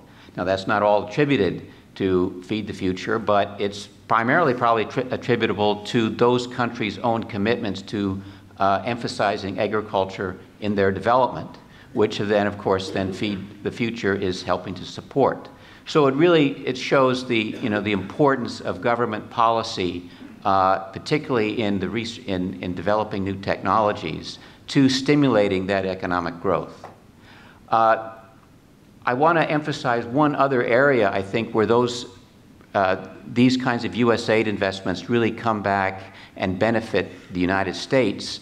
And this is in helping to globalize our own agricultural science and university programs. We don't often think of higher education as a trade industry, but in fact it is a trade in services when foreign students come to the United States for their education. And in that sense, agricultural science, particularly at the graduate level, is an export industry because about somewhere between 40 and 50% of graduate students in agricultural sciences in the United States are foreign students. Many of them, most of them, go back to their own countries and help build that capacity in research and development that is sustaining and accelerating agricultural growth in their home countries. Some stay here and contribute directly to enhancing the capacity of our own systems. but the Feed the Future investments in U.S. universities that helps them engage in agricultural sciences makes the United States a very attractive place for foreign students.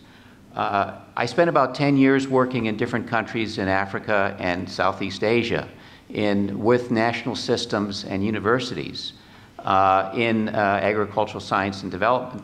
And when they were making decisions about where do we want to send our young scientists abroad to study, should we send them to Europe, Japan, United States, the first choice was always the United States, because they recognized that they had the highest, or that we have the highest quality on average of agricultural sciences, that our faculty here are well experienced and engaged in global agricultural research and the science community. So that's a very advantageous position to be in.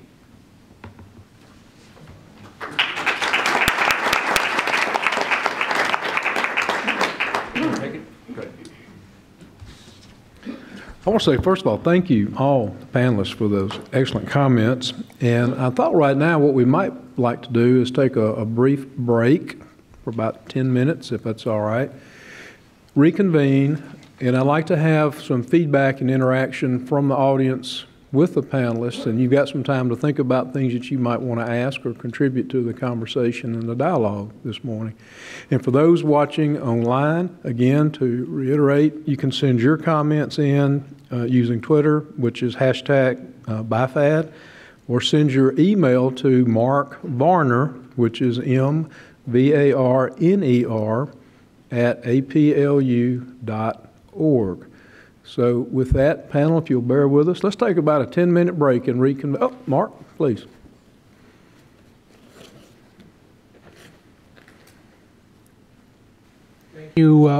Thank you, President Keenum. In front of each of you are comment cards. If you have the opportunity to think of comments you'd like to make or questions for the panel and for Dr. Glauber, we'd like to use those also. Thank you. Okay, we'll reconvene at 11 o'clock. Thank you. We'll call our meeting back to order, please, and invite our panelists back to the head table. I hope we haven't lost any of our panelists. I tell you, times like this is when I should have brought my cowbell with me from Mississippi State. That's a good way to get everybody's attention. Well, we're going to open this session up again to invite questions and comments from the audience, suggestions. You have, hopefully at your seats, a white piece of paper form that has some thoughts and questions, and maybe use that as a guide. I'm going to turn this back over to Dr. Glauber and let him lead this section of our session this morning. And then as we wrap up the panel session, I do want to remind those viewing that we would welcome any comments from those online. And then at the end, I'm going to allow any of you who would like to make a general, more formal public comment about your thoughts on what we're trying to do here with this U.S. benefit study. So with that, I'm going to turn this back to Dr. Glauber. Great. Thanks so much, Dr. Keenum. Stephanie, if you don't mind, I'm going to stick that right down there. Yes, so what we're interested in is feedback. And I know there's a card going around that is soliciting things on overall thoughts on the framework, pathways that we didn't discuss that you think are relevant. I know some people have already come up to talk to me about some various things, and it would be great to hear from you about some of the concerns and other sorts of things. Obviously, things on data sources and studies and all of that, we can begin the dialogue now, but if you can think about me and send stuff in that you may have, again, we'll make sure that Mark's stuff is here and he can help funnel stuff to me, and then mine's on those on that overhead package. And will those be made available, Claire? Yeah, so those will be, we'll get those up online as well. So if you're thinking about this in a week from now and say, hey, that Glauber guy needs to know about this, So that would be great. So let me start and see if there's some questions. And I think there's there's a microphone going around. Let's take it there. And there's 3 over here and 1 over here. Okay. Should I start? Please. Okay. And identify yourself if you would. That'd be great. Sure. Well, last time I checked, my name is Russ Webster. I work for an organization called Grow to Market. And Grow to Market focuses on standing up and helping businesses in the food industry, post-harvest linkages from farm to consumers. I was just looking at the Farm Bureau site, and I saw a statistic there that really caught my attention, and it raises the question I wanted to, some feedback I just wanted to put forward to the team. And the statistic there was that in 1980, and if you're a farmer, you're going to be depressed about this, but in 1980, 30 cents out of every dollar went to farmers and ranchers' pockets, and today it's 15 cents. And although that might sound depressing, to me it indicates an opportunity that's very relevant to the developing world, and that is the value add post-farm gate.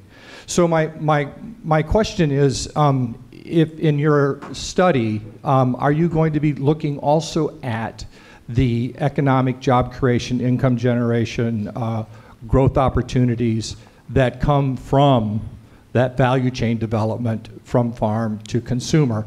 As we know, that wealth creation also is a contributor to creating good trading partners overseas, which was brought up by Stephanie earlier on. So that's just I know the discussion is really, production is important, but my question is, are we looking adequately at that post-harvest opportunity as well? Thanks very much. No, and that's a great point, and I certainly, if the panel wants to chime in on any of that or any of this as well, all I would say is, as far as I'm concerned, to the degree that we can, and particularly if you're aware of studies and things like that that have done that, by all means send them in. We'll be looking at that because, yeah, obviously any economic activity like that is very important, not just from the standpoint of country development, but also income generation. All of that is part of that bigger picture.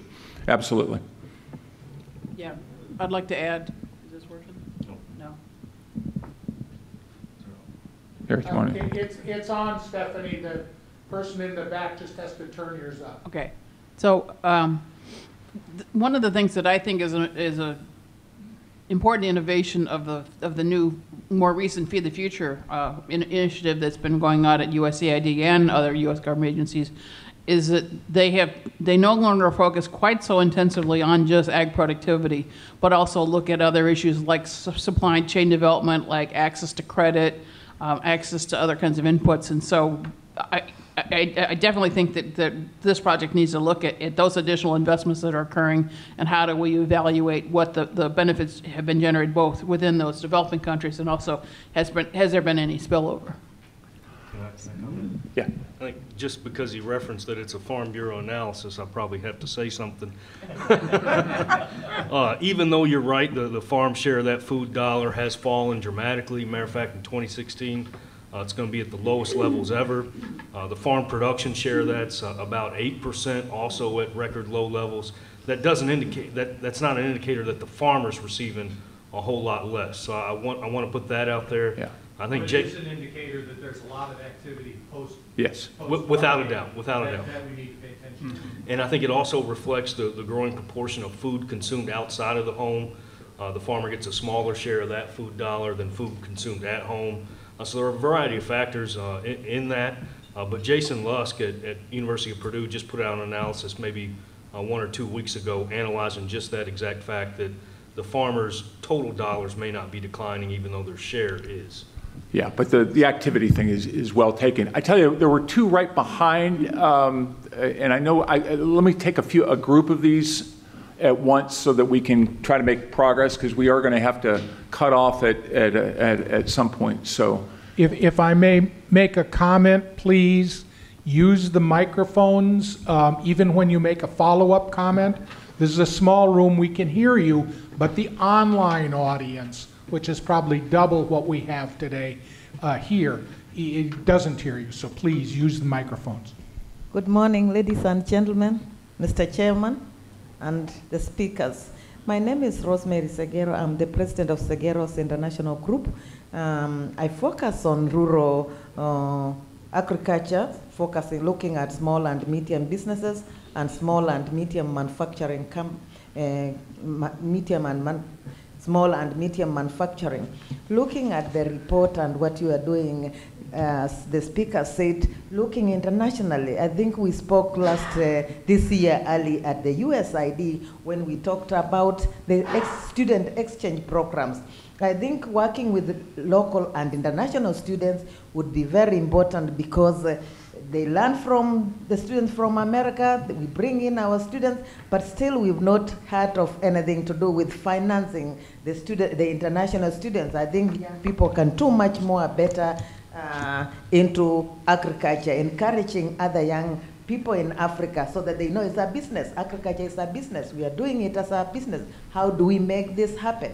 So we want that input into what we are doing and actually the financing itself. How do we collaborate? And I want you to put this into your report looking the way forward of international and local countries.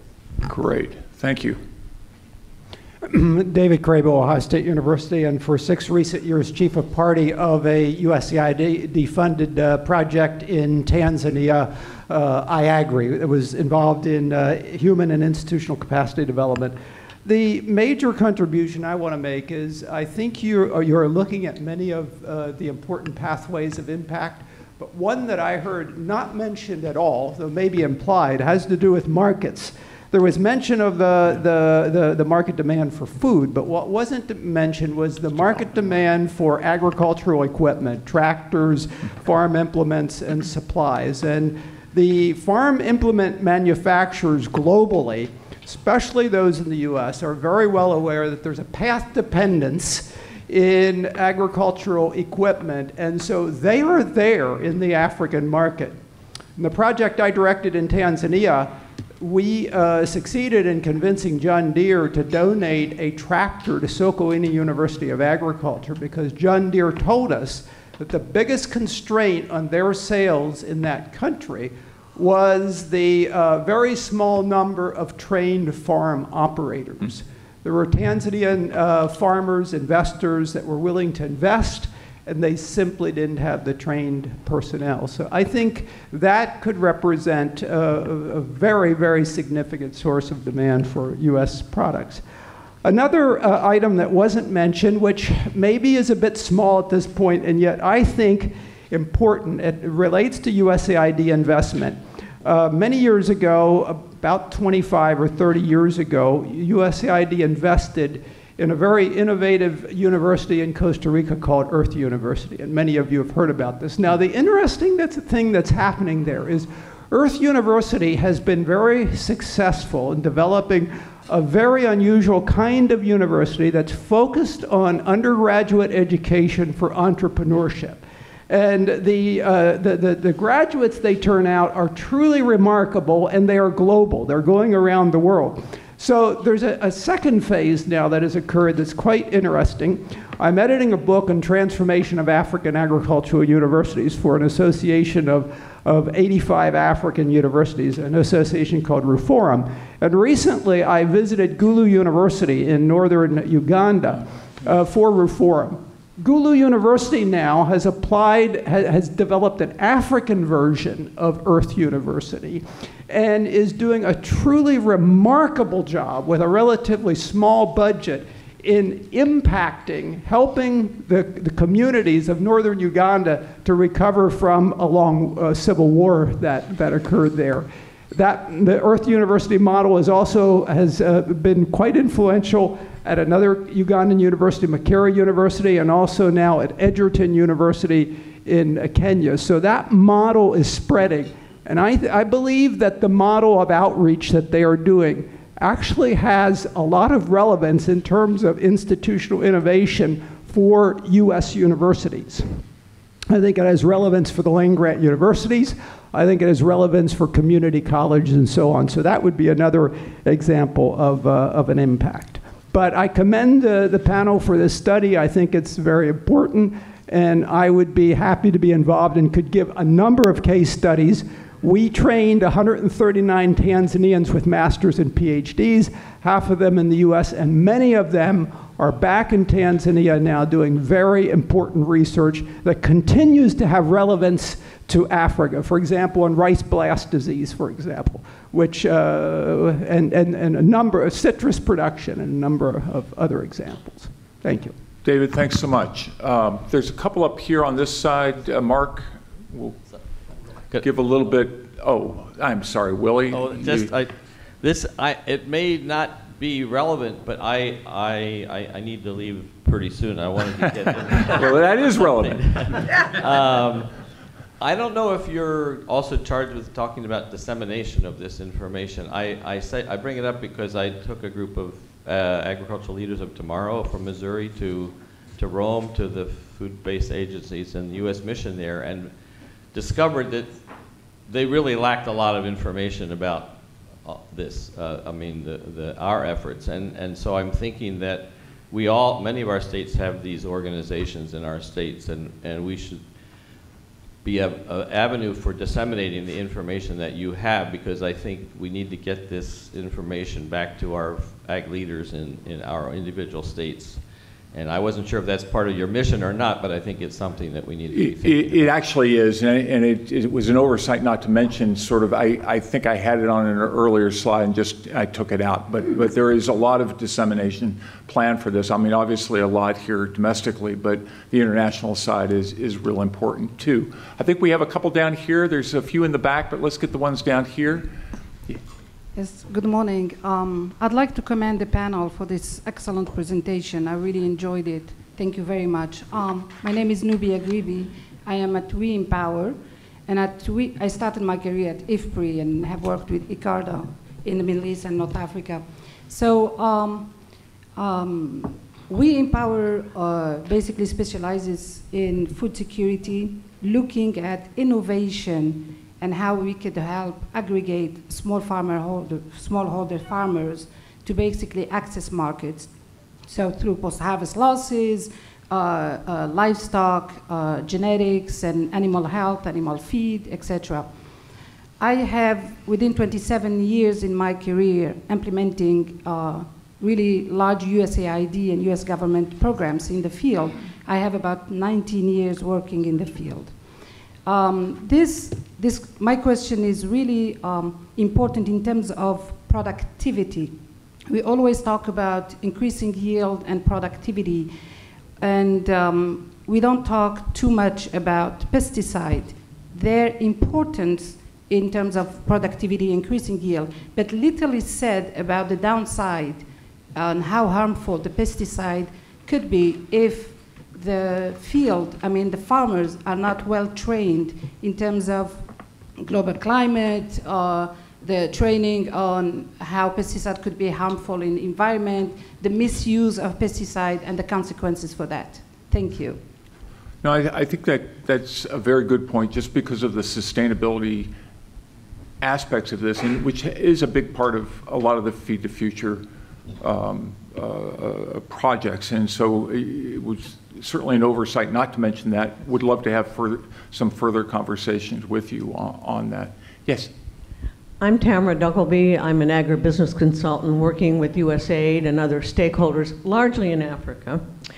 I was one of the people that last year conducted the evaluations of the Innovation Lab for assets and market access.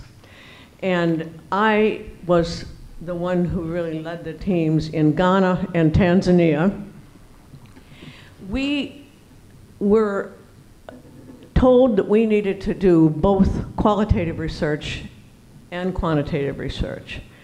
And given a very short period of time to do both and to compare the results, my comment is the importance, more importance that is being placed on qualitative research.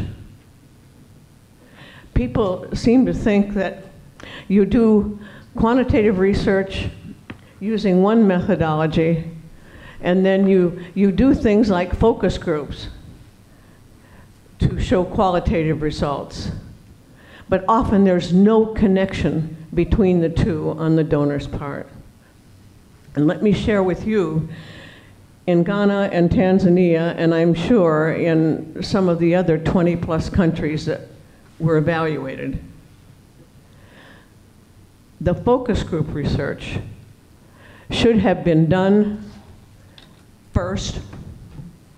Qualitative designs are important. The qualitative impact on those farmers that participated in crop insurance, in turn, could have been used to pull out the key factors or key impacts that that product had on farmers, which would then better focus the quantitative research. You can't do both with focus groups. You simply cannot. And this was one of the main constraints that every team that did AMAIL evaluations was facing. There's an intersect between quantitative and qualitative, and in a number of evaluations that have been done in recent history on agribusiness improvement, market improvement for small farmers, in this case, agricultural insurance and its impacts, have missed that point. How does qualitative interact with and affect quantitative? Yeah, no, I think that's a great point. Anybody on the panel want to comment as well? Okay. On anything, or? Yeah, I know. I feel like I've been kind of blowing through as we're going through the things, I should be looking to you guys too to chime in. So, yeah, I'll just hop in on I forget exactly who on the food processing and that component. I mean, the one thing that Melinda and I talked about a little bit during the break was that at Rutgers, we actually have a pretty big ethnic foods program, which is part of it is breeding African and Indian and Caribbean foods, or identifying varieties and stuff like that can be grown in New Jersey to serve this big community of Indians, Pakistanis, Chinese, everybody that's in New Jersey. We're quite a hodgepodge. And a lot of the varieties, and I'm not sure how many, but certainly some of the varieties are coming from programs, like the Horticulture Innovation Lab and those kind of things. So it's for a small state, it's kind of important, and it's not only the growing the fresh vegetables, but then a bit of processing afterwards, and certainly the trading in it, and the supermarkets and things of that sort, which could be a possible example. Yeah. No, thanks, Carl.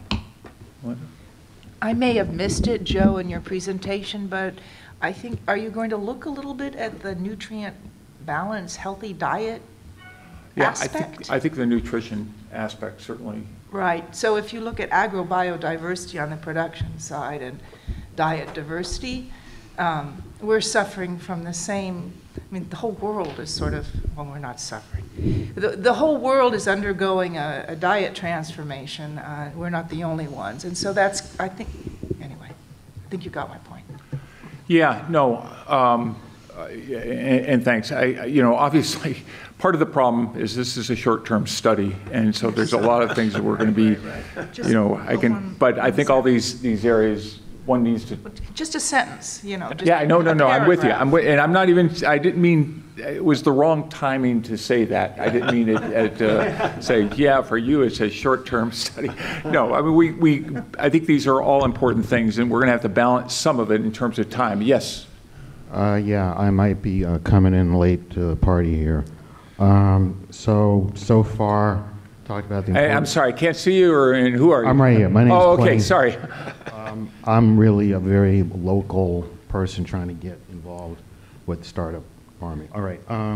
So far, you talked about how important international outreach and research on genetic biodiversity and security and models that you can use all over the world. And I suppose it's going to come back and trickle down here. I'll get to the point. How much of a hit are we going to take from the tariffs when it comes to eco-development and small startups, particularly from my end, chicken feed, corn, soy, wheat? All of this research on agro-biodiversity is so important, and I know it is. It's the elephant in the room. I don't want to get too political, but how much of a hit are small startups like me going to take on corn, wheat, and soy because all of these programs get hit? How much of a hit do we take? Is there a model? You've got a good projection? Yeah, no, I mean, you're raising good points about, I mean, and I think some of the other, actually, a couple of the other presentations talked about how important overall markets are, and in part of that is certainly things like tariffs and other things. And you're absolutely right that tariffs can have very large impacts on domestic consumers and exporters and producers and all through the value chain. And we're seeing part of that right now. But, you know, I think some of that is, I think it's going to be beyond the scope of this, but I think it is important to recognize the fact that this is all this stuff, productivity gains are great. I think maybe it was Keith, you had mentioned, or George, I can't remember, about that, you know, if you don't have a place to market what you're producing, if that isn't, you know, and again, as much all the value added that you were talking about, that needs to come and needs to develop, there has to be, you know, a broad environment for that. I'm sorry to yell over here. I'm just saying we're going to be making our own feed, so we're getting our ingredients ourselves and putting it together. We're not just buying it wholesale for some middleman process. How much of a hit? Is there an idea? Does anybody just have a basic idea how much we can expect? Liz Wall. Yeah, well, I mean, these things will have an impact. I think if you're domestic right now, it's probably a good thing, you know, because you're looking at lower prices than you would otherwise. But I really don't want to get too much on the trade side, but happy to talk to you afterwards. Yeah, next. Hi, thank you, excuse me. My name is Dan Silverstein. I'm a private sector and capital markets advisor. Please allow me to remain seated. I want to read from some notes that I have. I'm of the private sector. So I listened to all of these conversations with private sector ears, and I want to return to what I think is the essential purpose of the study and this entire discussion, which is articulating the benefits. Which leads me to make the point that I was really enthused by Stephanie's remarks, I think largely because she agrees with me. That's always the criteria. That's the first criterion that I use. I find myself often in these discussions with subject matter experts in the technical aspects of agriculture, and particularly in agricultural research, who are trying to figure out how to deliver the message of how important agricultural research is. That I often think that we have to be certain to focus on the value proposition to the people to whom we are dependent for funding the agricultural research. And so when Stephanie talks about articulating the economic benefits to members of Congress and others, other policymakers, I think that that is extremely important, that they be armed with the information that they can use to go back to their districts, in effect to say to their constituents, I spent some of your money this past session, and let me tell you why it was so important, not just for you, but for your children many years from now. And so I would encourage you to not overlook this basic idea, which is the sales pitch. to them. That's the first point.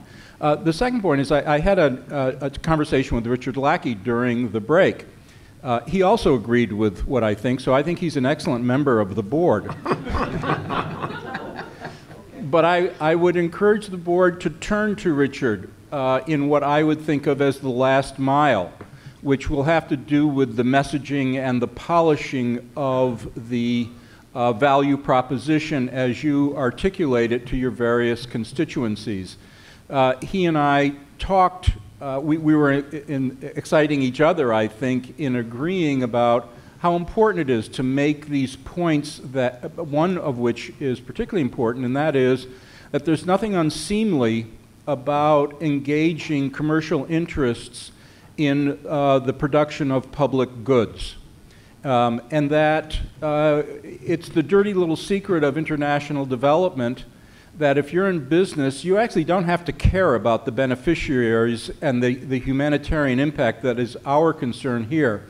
All you really have to be interested in is how you can expand your markets and how international development produces consumers for our goods, which leads me to my last 2 points, which are, I want to remind you, don't overlook Ted McKinney. He's walking around in a new position in the Department of Agriculture with the title of Trade and Foreign Agricultural Affairs. I think he's going to be a great advocate for all of this. And with regard to case studies, I would encourage you to talk to Bob Robotsky at FinTrack, who's running a program called Partnering for Innovation. It's one of the best business-oriented development programs that builds markets and really underlies all of what I think you are trying to accomplish. Thanks. Yeah, no, thanks, Dan. And if I agree with you, I hope you think I'm a great guy too. But I think it is. I want to be really clear about one thing, and that is, I don't think what we're foreseen here is a nice academic paper. I think we're looking for something that communicates these ideas very, very well, and in a way, a very tangible way for, be it a congressman or whomever, to see this and understand. So let me take another one back here. Hi, my name is Serena Stepanovich. I am with World Vision. I wanted to offer one suggested benefit to U.S. consumers and producers, which is contributing to strengthening local and regional food systems. And to that end, obviously, USAID has done a lot of work on creating an enabling environment for production, not just for production's sake, but also for improving dietary diversity. And looking through a food systems lens allows us to see the value add of the health system and the market system as contributors to the whole. We've been talking a lot about production all the way to consumption, but not necessarily from the food systems perspective. So as you all are refining your research framework and questions, I just want to recommend looking through that lens. Yeah, no, thanks, Sabrina. Others? Right down here, yes. My name is Pernilla Fireson, and I think maybe my personal data will be a little bit interesting. This is in the context of investing and the foreign students coming and what happens, and then tying in with Earth in Costa Rica. I have been in Mexico 25 years now. I came 33 years ago. I'm Swedish, got a Rotary Scholarship to Michigan State, did my PhD, and was going to Africa. My framework around animal science was Africa and international animal ag, my career track. My professor wanted to bring me to Mexico, and there I am still. And I have been working with different universities and the National Institute for Ag Research, and I am tremendously grateful for the investment that this country has done for me. And now I'm in Mexico and collaborating with American Society of Animal Science, International Food and Agribusiness Management Association, National Institute of Animal Agriculture, and trying to give back and trying to be on both sides. So I think there are many stories similar to mine where these investments made in international people are really give and take. And then I wanted to tie back to Earth and entrepreneurial, because in Mexico, and Mexico can be very cutting edge. So at the early beginning of the 2000s, I was a professor at a graduate university. We were doing an interdisciplinary master's and PhD program, really holistic in tropical agroecosystems. A lot of the professors and a lot of the students wanted to work with producers, producer organizations, and we were basically given a mandate. We could no longer be this, as I was, reproductive physiologist, nutritionist, ag econ person. We had to, if we wanted to work with producers, we had to work along them and go into the value chains. So we were no longer allowed to say, I can help you produce more cows. We had to see where were they going to sell those calves, etc. And that has been very interesting. The main producer I worked with, it's nearly 20 years, and he didn't know his production costs. I hadn't done very little economical work, and we learned together, and we worked with others. And another part around the same time was that we had a big meeting, and the Cattlemen's Union, one of the presidents stood up and said, well, it's all good with the vet faculty here in Veracruz, and they are very good vets, but they don't have the business side, they don't have the administration and markets, etc. The vet school then started a bachelor's program in agribusiness. So there are some things that I've been wondering if this is feeding into the academic systems here at the land grant, that you go really broad, you go holistic, and you look at the value chains. Thank you. Yeah, those are very helpful. Yeah, good. Yeah. Jerry Nelson, Professor Emeritus at the University of Illinois, and also a 5-year IFRI Senior Research Fellow, until recently. Now I live in Western Colorado.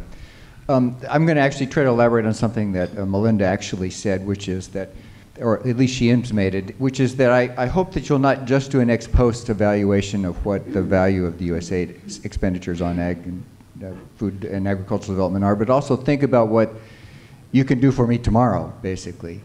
And the point that she made, and I want to just reiterate it, is that in some sense the dietary patterns that are the U.S. today are rapidly becoming the dietary patterns of the world tomorrow, and in some sense they're catching up with us very rapidly.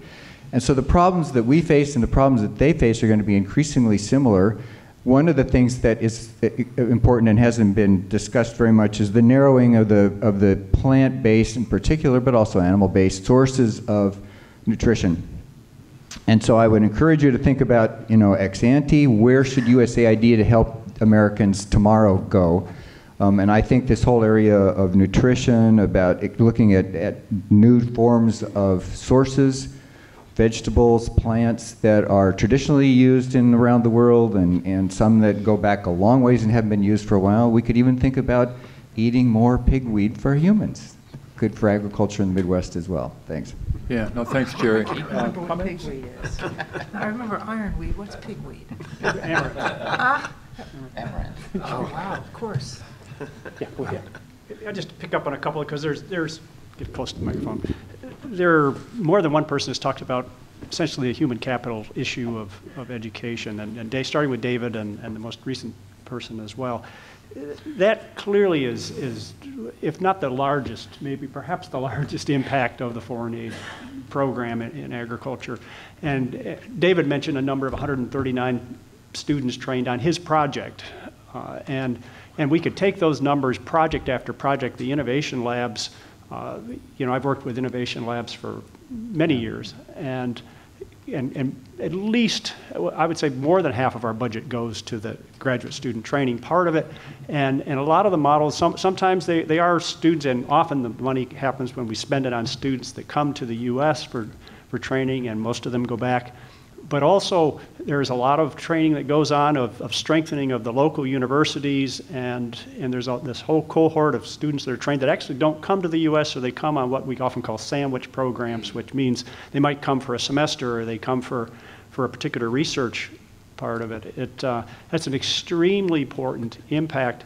And the students that are trained on the innovation labs and many other aid programs are not just the foreign students from the developing countries that come, but there's always a percentage of U.S. students that get trained as well, go off, and they become the cohort of people that can bring back and make sure we've got our knowledge of what's going on around the world back to the U.S. So that is an extremely important aspect that need to be strengthened in the study. As long as I'm talking, I'll pick up on a couple of the other questions that were raised. There was one raised on pesticide use, pesticide misuse. That is an important issue. And there is work going on more than one of the USAID projects directed at that. There's been a 25-year integrated pest management program in one of the innovation labs, work in the CGIAR system that is supported by USAID funds.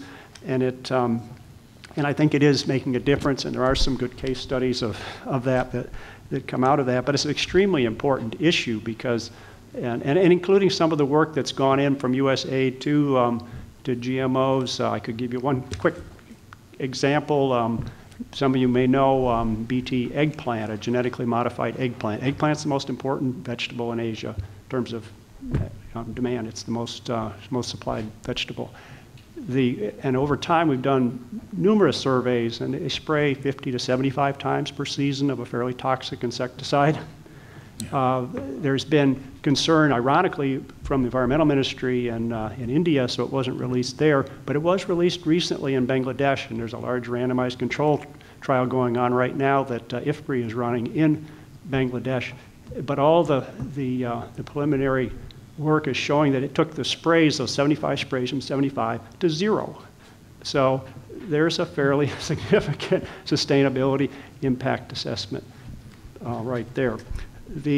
Somebody mentioned value chains. The biggest in the last, certainly under Feed the Future, haven't seen the numbers, but from my observation of spending a lot of time in developing countries on aid programs, usually the mission-supported programs, the ag value chain projects, are the big ones that have been going on in the last few years. Beyond the farm gate, that is a big part of it. So, yeah, that needs to be part of it. I think Keith mentioned that was important, not just the productivity, ag productivity, but what's going on beyond the farm gate and in the marketing sector and so forth. So, great. Stephanie, do you want to make a Yeah, no, I agree with George that the value that U.S. faculty and graduate students gain from participating in these capacity building projects is probably underappreciated and is something we should at least acknowledge, if not try to quantify. And I think I've spoken to David Crable about his e-agri project in Tanzania before, and I believe that was also a mission-funded project, so we need to make sure that those kinds of investments also get included in the project. Mark, do you have online people that? Yes, we have questions and comments both by email and by Twitter. So I'll start with the email. The first question, and I'll actually answer this one myself, Barakat Mahmood from USAID asks, are the PowerPoint presentations from the panelists going to be online as Joe Glauber's was in advance? And the answer to that question is yes. We will do that with the permission of the people who prepared the PowerPoint slides. Second, Barakat made another comment. Thanks a lot for this great event. I have not heard anything about the benefits of the U.S. investments in developing countries to the U.S. consumers. I would like to raise an important issue, food safety. As by investing in these countries, we ensure the safety of our imported food, and more than 15% of our consumed food in the U.S. comes from others. If there's comments on that, or I'll go to the next question. Yeah, just the comment being that I think we did, I think on one of the slides I had something on consumers, but we didn't emphasize it enough, and certainly it's a point very well taken and important. But please go on. This question is from Merrill Jordan from IBTC. During Joe Glauber's presentation, he spoke quite a bit about a number of invasive species and how they've affected agriculture globally, but did not address USAID efforts to address fall armyworm crisis in countries throughout Africa. Would he be able to speak a bit about USAID's work to combat this pest and support farmers, specifically smallholder farmers in sub-Saharan Africa, and how that could impact us here in the U.S.? Yeah, no, and let me just, there are a whole host of examples like this, and I think fall armyworm actually would have been a great one. I almost put that up as a case, one of the case study things, but this was, you know, again, with the presentation, just meant to give kind of a flavor of some of the stuff, but very good, and that would be exactly the sort of input that we were looking for, is to, in case there are things that we're unaware of or whatever needs highlighting. So, no, excellent, thanks. We have another public comment by email. I'm watching the live stream of the BIFAD public meeting, and I'm really appalled to see representatives invited lifting up a company like Monsanto when this company has shown to have affected deeply the small farmers of America and other countries abroad. Next, I'm going to go to Twitter now and then give 3 comments there. At the announcement for the meeting and inviting people to comment, Mr. Mark Green liked our Twitter post about that. I thought that was, I wonder who, of course that was the administrator. I thought that's important for you to know. A comment from Wellington Asawe, visiting scientist at Michigan State and PhD scientist in the UK. The USAID Nigeria-funded NAPP in Nigeria is one of an impactful case studies of the benefits of USAID investment in Africa. The impact of capacity building arm is a testament to this, related to the others. Yeah, great. And one more by him, if I can find it. Shouldn't there be a case study that also looks at the benefits of evidence-based policies that has influence on other policies, such as in agriculture in the receiving economy, as it relates to political security within the country and then that of the USA? And yeah. Joe, I think you talked a bit about that. Yeah, no, but yes, I think that's good that they make that point. I think that's exactly right. Good. Other questions or comments here? Yeah, yeah, just a really quick one on the fall armyworm. You know, USAID has kind of been out front in terms of convening conferences, not conferences, but workshops really in Africa about this problem. And it's, you know, there's a multi-pronged approach. One of a little bit on GMO maize, which probably won't be well received by one of the callers, but but there's work on egg parasite work that's going on in Kenya, and the problem is that the fall armyworm is noted for being on maize, but it's on a number of crops, right. And so you can't just solve it on maize, right. Otherwise it would go to the other crops. So there is some biocontrol work. It's coming at it from various approaches. You know, in the U.S. we've been, in some sense, fortunate because the fall armyworm is here actually, but we do have a cold winter here that seems to knock it back. That doesn't happen in Africa. But yeah, it's a good example. But there are a number of other invasive pests as well. This whole area of invasive pests is a very important one. Melinda. I'm just not sure if two basic points came through, so if they did, I hope I'm not being redundant. But the basic point that a lot of the plant breeding is about achieving quote-unquote natural resistance, genetic sources of resistance. When I use the word genetics around a lot of people, they immediately think I'm talking about GMOs, which I'm not. Right. Okay, but anyway, the genetic sources of resistance, quote, natural sources of resistance to pests and diseases. And then the other point is, I wonder, but perhaps we shouldn't go there, if we should talk about biofortified crops at all.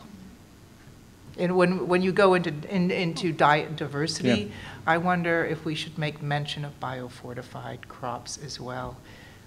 Yeah, no, I think that's important. I mean, clearly it's enough to win a World Food Prize, so I think that's probably... Okay, so we are really down to the nub. I have 1 minute, so this is going to be the question that we've been waiting for. Thank you very much. My name is Remy Cole, and I am, right now, as we speak, I'm an agribusiness specialist. I have been working in international development for the past 25 years after getting my PhD from Cornell in agricultural economics.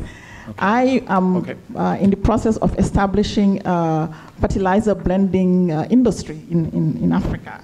And my key question, I missed part of the presentation, so this issue might have been addressed, but my key question relates to policies that relate to compliance.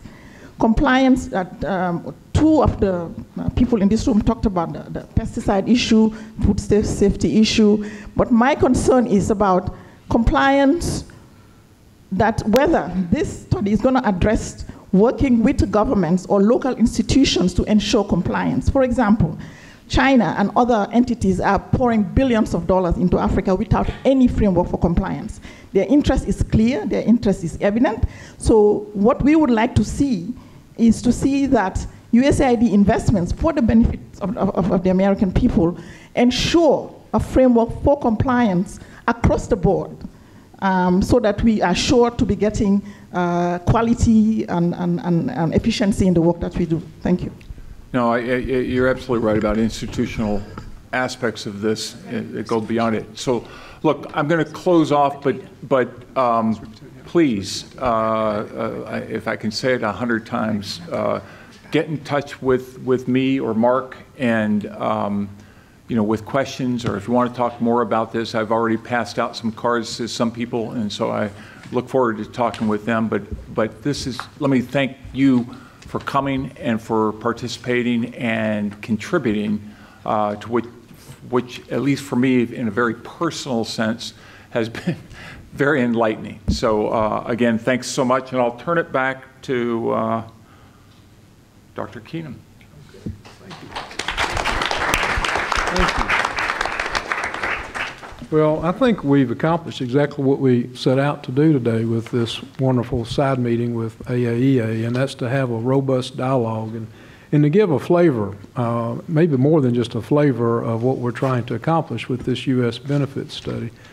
I've spent time, many of you worked here in this environment in Washington, and we are dependent on the leadership of our government to make investments of scarce tax dollars into this very meaningful, important work that USAID does. And I think just listening to the comments and all the issues and very broad range of challenges that we still today face and we are going to continue to face, but I think we need to also tell our story to those who are making these decisions about where to invest these dollars and make sure they know they're making wise decisions. Yes, we have a lot of other issues and a lot of big, broad, global, geopolitical challenges that are broad. But we want to continue our work, our mission of this great agency.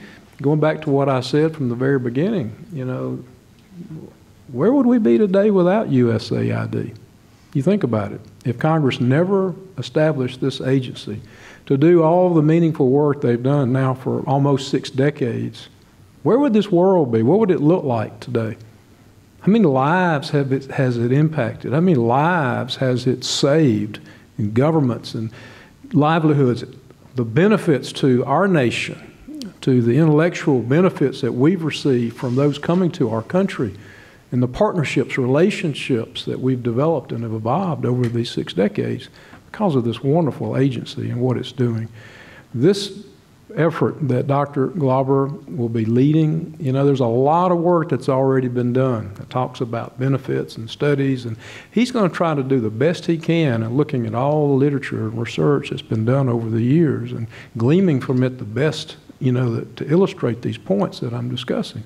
And then looking at the myriad of all the different issues that have been raised and others to tell our story as effectively as we can. And yes, We want this to be something that's highly publicized. We want the Farm Bureau and other leading farm agencies and organizations and to share this with them so that our producers and processors and implement dealers and on understand what's going on. And yes, we need to continue this very meaningful work. And not only just continue it, but enhance it and do more. That's what I hope comes out of all of this. I want to commend the administrator, Mark Green, for his vision, Dr. Brady Deaton as chair of BIFAD and the BIFAD board for their engagement and willingness to accept this responsibility to lead and provide the resources to do this study. And we'll be counting on all of you to help spread the word once we get ready to release this, and hopefully we'll have it sometime. We didn't even mention, Dr. Glauber, hopefully by spring or early summer of 2019 is what our goal is, to have this released by then. So, thank you for your participation, all of you in our audience. I want to thank the AAEA for them allowing us to have this. I want to point out that we've got great staff. Dr. Clara Cohen, who is our executive director. Clara, please let everybody see you. She's the executive director of BIFAD. And of course, Jessica Bagdonis. Where's Jessica? Jessica, is she here? She's not here. Karen Duca, Christine Franklin of USAID, and of course, Dr. Mark Varner, who's been helping us with APLU, and Devin Ferguson, who's been scurrying around here helping us. Thank you very much, Devin. And I also want to thank another person who's not here today, but has had a big impact in what we're doing and will continue to help us moving along, and that's the chief economist of USAID, Dr. Louise Fox. She's been very helpful in the early stages of this study being launched, and she continues to help us, and we're going to be looking for her leadership and guidance going forward. So, again, thank you all for your contributions, and you'll be hearing from us very soon. We are now adjourned. Thank you.